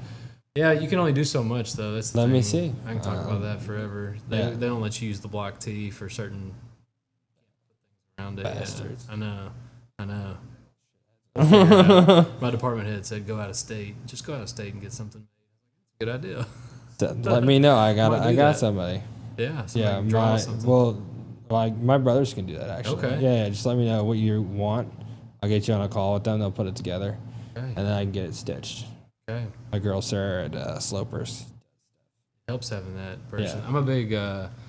I'm a big gear guy. You know. Well, and it's funny. I get mocked for it at my school because I always have something on. I'm like, and again, Texas A&M is such a big brand of its own. Like, you're not really thinking about it, but like being able to brand something, it adds value. You know, like when we were talking about earlier that whole thing about my program and how there's the Brentsville Turf logo. When I made it was something that I was like, I want my kids to have input so they know it's theirs. I want them to have, like, again, and we come from different, like, sectors in the sense of, like, I have young kids who are impressionable and they need to be a part of everything in order to be, like, we have created the brand based on their work. Wherever we go, it's on them. When we have an event, it's the first thing you see. People know what Brentsville Turf is, and I want my kids to take pride in that. So if they can wear it and they can put it out there and people see it in the community, like, oh, you go to Brentsville, you're the Brentsville Turf kid? And they're like, yeah. They're like, oh, we love Miller and all that. I'm like, yeah, it's not. No. And again, like, by having that out there, like, it's just something that it goes so much further, Yeah, 100%. So, and that's why I have so many different things that are branded, and people love the Under Armour shirt you sent. Yeah, I almost wore it. I had it on yesterday. I thought I brought it with me, but no, you're right, and it benefits us from recruiting, obviously, Exactly, but yeah. I mean, even research. Honestly, you develop Putting your brand on a brand stamp and, on the bottom of the paper. Add in kind of going what we were talking about earlier about being personable and relatable, and benefits everybody. 100%. Program. So, and that's the thing is like when a kid can relate to something, even if it's like a little image. Yeah. Yep. They're gonna do anything for you, and that's the thing that again like what speaks volumes to what we've built at Brentsville. And I feel like I'm bragging about myself. No, the fact that I have, I'm good. You can brag about yourself. It's late. you get a pass. We're delusional right now. No, so like our field install. Worst timing ever with this, this conference. Again, I'm very happy to be here. Thank you for having me. But like it's taking me. I left, came up 3 days before I got here, which I came here Monday, and now I'm not gonna get back until Thursday, and then I leave or Wednesday, and I leave for 3 days for Charlotte, and then I'm back. So it's like 2 weeks away. Yeah. But I have kids who have joined the industry, who have done all of the things that are necessary for them to be successful, and then they still come back. And I love them to death. Awesome. Like that's something that you don't see in a lot of different spaces, So that's my humble brag. I apologize. No, I mean, kudos for building that, right? And Yeah. that's something that I've strived to do too at A&M. Yeah. And I feel like we're doing a pretty You're good job. already doing a phenomenal job. It's easy for a place like A&M to do it. Well, But I mean, still, even for a high school. even though, like, again, nothing against the program before because I'm not knocking it or anything like that. When I was in school, Texas A&M did not. And again, I'm Virginia Tech. I'm not saying we're a great school or anything, but like Texas A&M was not seen that often. You know what I mean? Like they'd show up randomly from year to year for like the competition. You're like, wait, where'd you go? Like, what happened? Like, and again, like I'm not saying Virginia Tech's any better or anything like that, but like at the same time, like what you're doing, everybody knows Texas A&M. They know the research is coming out. They know you're doing things off the wall that's going to change everything. They know your students because they're relating to you, because Haley and Megan talk about you all the time, And like honestly, they do it themselves. Exactly. That's the thing, And so that props to them. Yeah. And that's Weston helps them a lot too. 100%. Yeah. And they speak to the fact that again, like it's sort of like their home, in a sense. And I don't want to like, I don't know if home's the right word for it, but like they are proud to be an Aggie in the turf management program, and that's incredible. And over years, and it's going to be. It's been 3 years now, right? Yeah, and hopefully it'll just. And that's what I'm saying, like, because I'm in year 6, and like people ask me like, why, how long is this gonna take? Like, I'm like, it takes time. Like, it's not just gonna happen, Yep. And it's crazy to just see sort of where it's gone, and I'm super excited to see what you guys are gonna do. It's gonna be incredible. I'm excited too. Yeah. We're trending in the right direction. Oh, so, 100%. Just gotta keep it going. Any big plans other than branding? Give me some good ones. Give me one that we're not going to do a full podcast later on for that we will or won't. That we so we're going to do them. So don't tell me those. Tell me the ones that we won't. Well, one day I'll tell the stories about.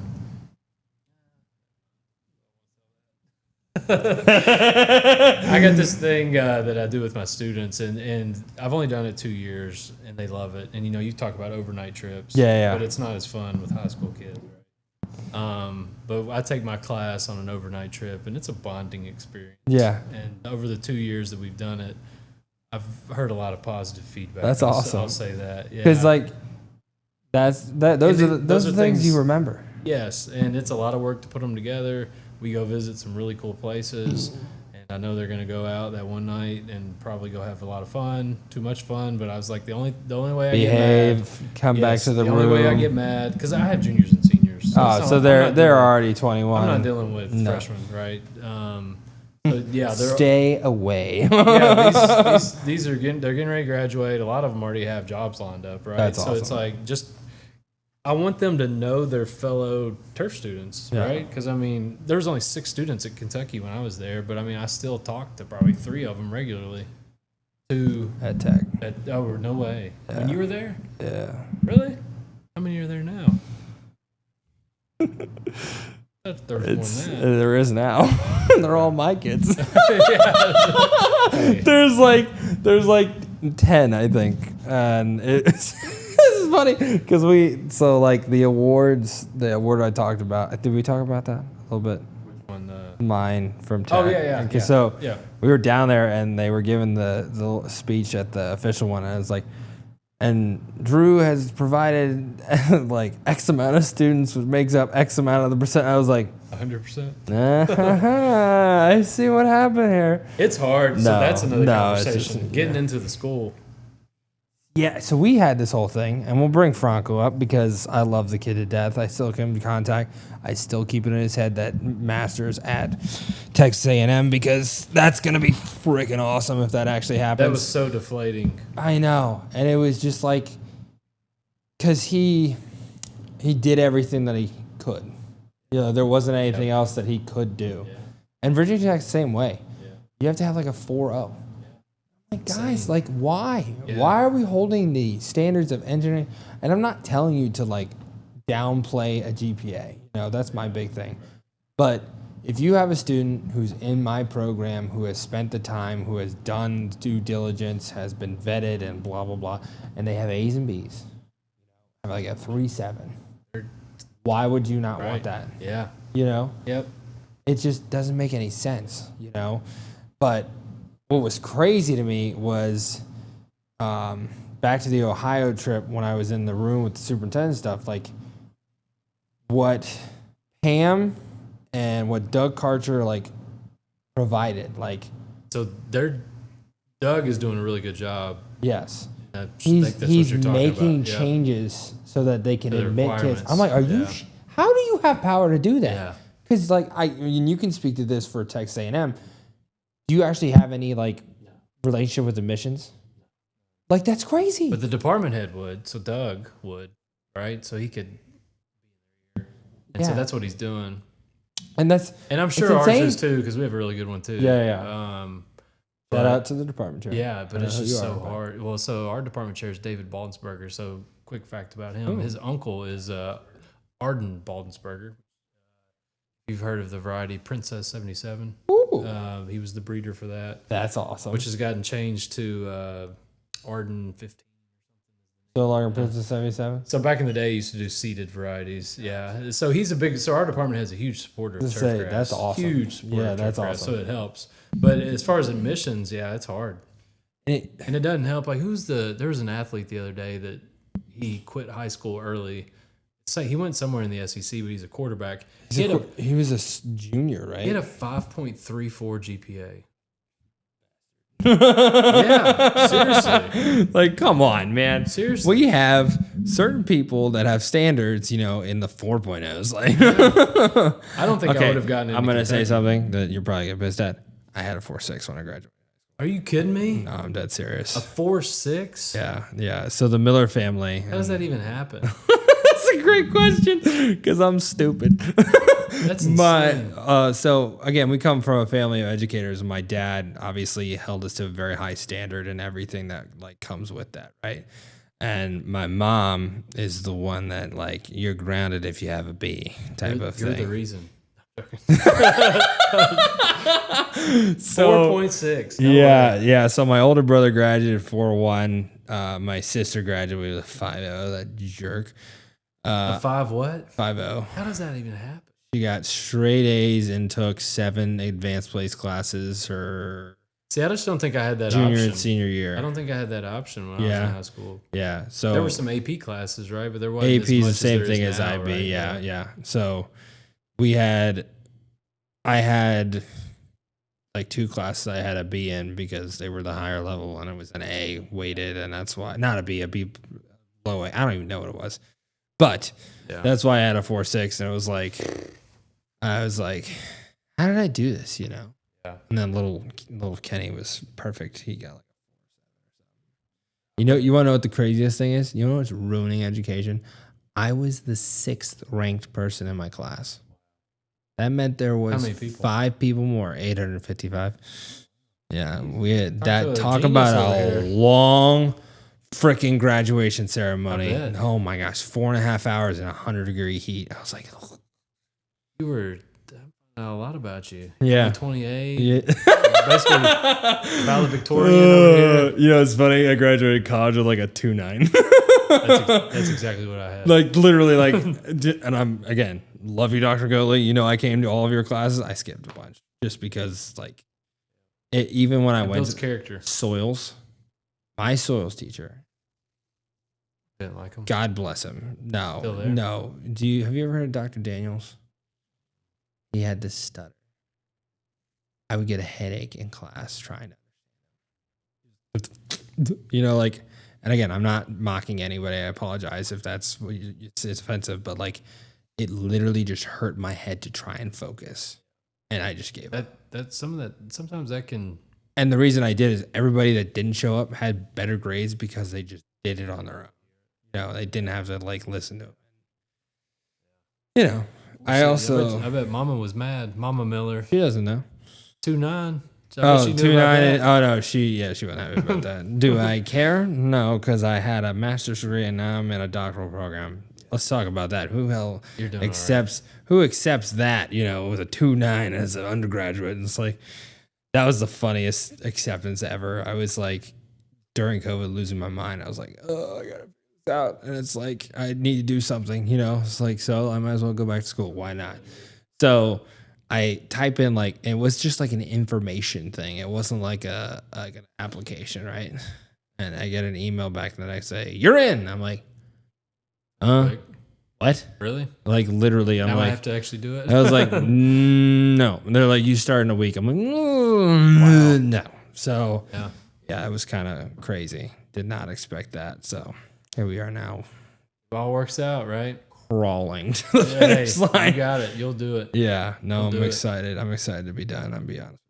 Yeah, I had a 2.89. Probably wouldn't have gotten into grad school if it wasn't for Gerald. Gotcha. Lubbock, Texas. I'll never forget. Yeah. I got awesome guy. I got an email, you know, that said they were looking for a graduate assistant. Yeah. And I was like, there's no way I'm moving to Lubbock. The only school that would take me. No shot. Yep. And then went to Georgia. It works out. No, for sure. Just gotta have that. I got a kid who's looking to go to Georgia for turf. Yeah. Okay, good. That's a good school. It was Adam Russell. Big Georgia guy. Big Georgia. Yeah. Go Dogs. Yep. I'm, you know, Virginia Tech football team is, you know, I'm giving them 2 years before I actually care again. Not care. It's hard to judge them because gone through a rough spell. I mean, you guys have struggled a little bit. I'll take it every year. Not like 5, I'll take it. Huh? Kentucky football. That's who I care about. Who are you talking about? I was Texas A&M. I don't care about Texas A&M. Yeah, but Texas, I mean, they should do really well, and they don't. And it's not that they don't. It's that like it's a pretty good assessment. They're not winning the whole thing, which they should be up there, right? So, well, I want to thank you, and I hope you enjoyed kicking Nick's records. But you know that was fun. Nick, we love you. I'm just messing with you. I don't think anybody's gonna listen to this point. Maybe they will. I don't know. Want to bet? I'm gonna get a text, and he's gonna be like, "How dare you talk about that on the podcast?" No, but thank you so much for taking the time. I did not expect it to take this long. There's just so much we can talk about forever, you know? Yeah. Well, look forward to catching up this week. Yeah, for sure. And, you know, everybody go get Toro products. Remember that. Thank you again for everything. The Toro company is known for innovation. For example, the Reelmaster 5010H improves performance and productivity. The industry's first and only reel mower with a true hybrid drive system. Save up to 20% on fuel use while also lowering costs and lowering the vehicle's carbon imprint. Visit Toro's website today to learn more about this revolutionary mower and discover the power of sustainable and efficient grounds maintenance.